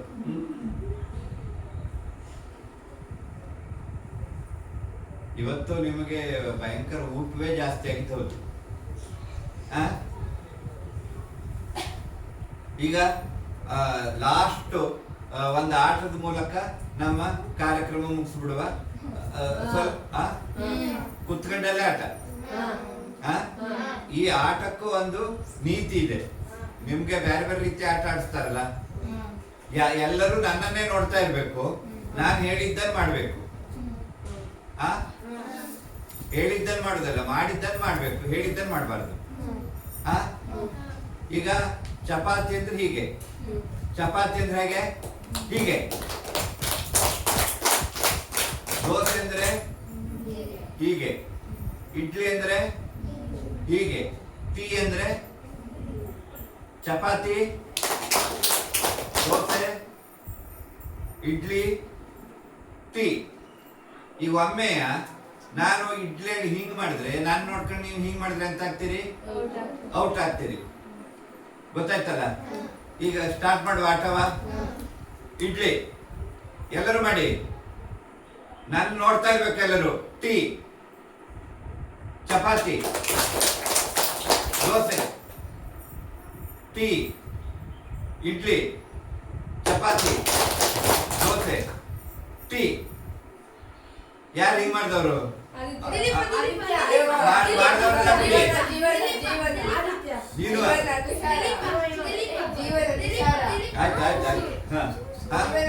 ಅಲ್ಲ, ಯಾರ್ಯಾರು ನೀವು ತಪ್ಪು ಮಾಡಿದಿರಿ ನೀವೇ ಸ್ವಯಂ ನಿರ್ಧಾರ ತಗೊಂಡು ಇದು ಮಾಡ್ಬೇಕು. ಅಂದ್ರೆ ಸುಳ್ಳು ಹೇಳ್ಬಾರ್ದು, ಆಯ್ತಾ? ಟೀ, ದೋಸೆ,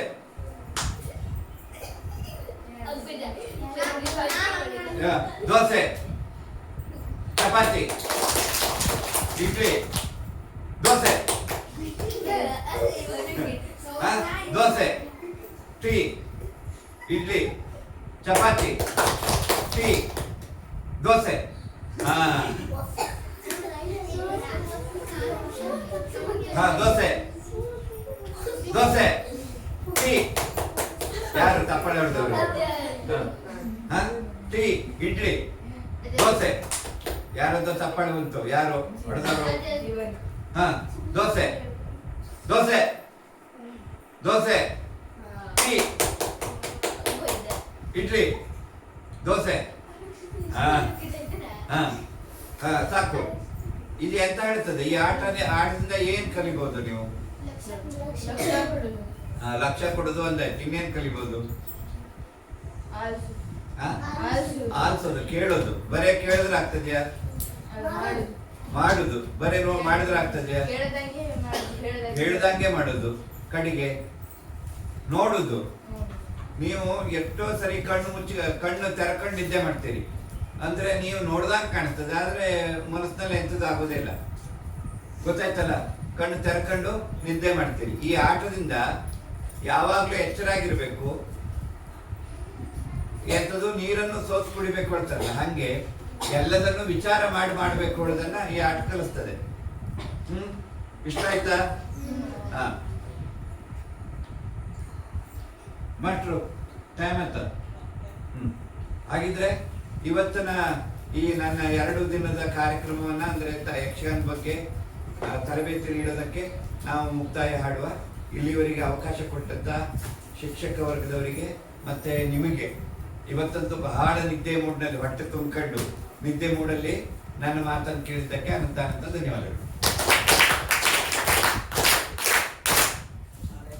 ಮಕ್ಕಳಿಗೆ ಯಕ್ಷಗಾನ ಬಗ್ಗೆ 2 ದಿನಗಳ ಕಾಲ ಒಂದು ತರಬೇತಿಯನ್ನ ಕೊಟ್ಟು ಹೊರಗಡೆ ಸಾಮಾನ್ಯವಾಗಿ ಸಿಗದೆ ಹೋದಂತ ಏನು ಶಾಲೆಯ ಪಠ್ಯಕ್ರಮದಲ್ಲಿ ವಿಶೇಷವಾಗಿ ತಿಳಿಸಿದಂತ ವಿಷಯಗಳನ್ನೆಲ್ಲ ನೀವು ತಿಳಿಸಿಕೊಟ್ಟಿದ್ದಾರೆ. ಅರಿವು ಕೂಡ ನಮ್ಮ ಶಾಲೆಯ ಪರವಾಗಿ, ನಮ್ಮ ಶಾಲೆಯ ಆಡಳಿತ ಮಂಡಳಿಯ ಪರವಾಗಿ, ಎಲ್ಲರ ಪರವಾಗಿ ಧನ್ಯವಾದಗಳನ್ನ ಸಲ್ಲಿಸ್ತೇನೆ.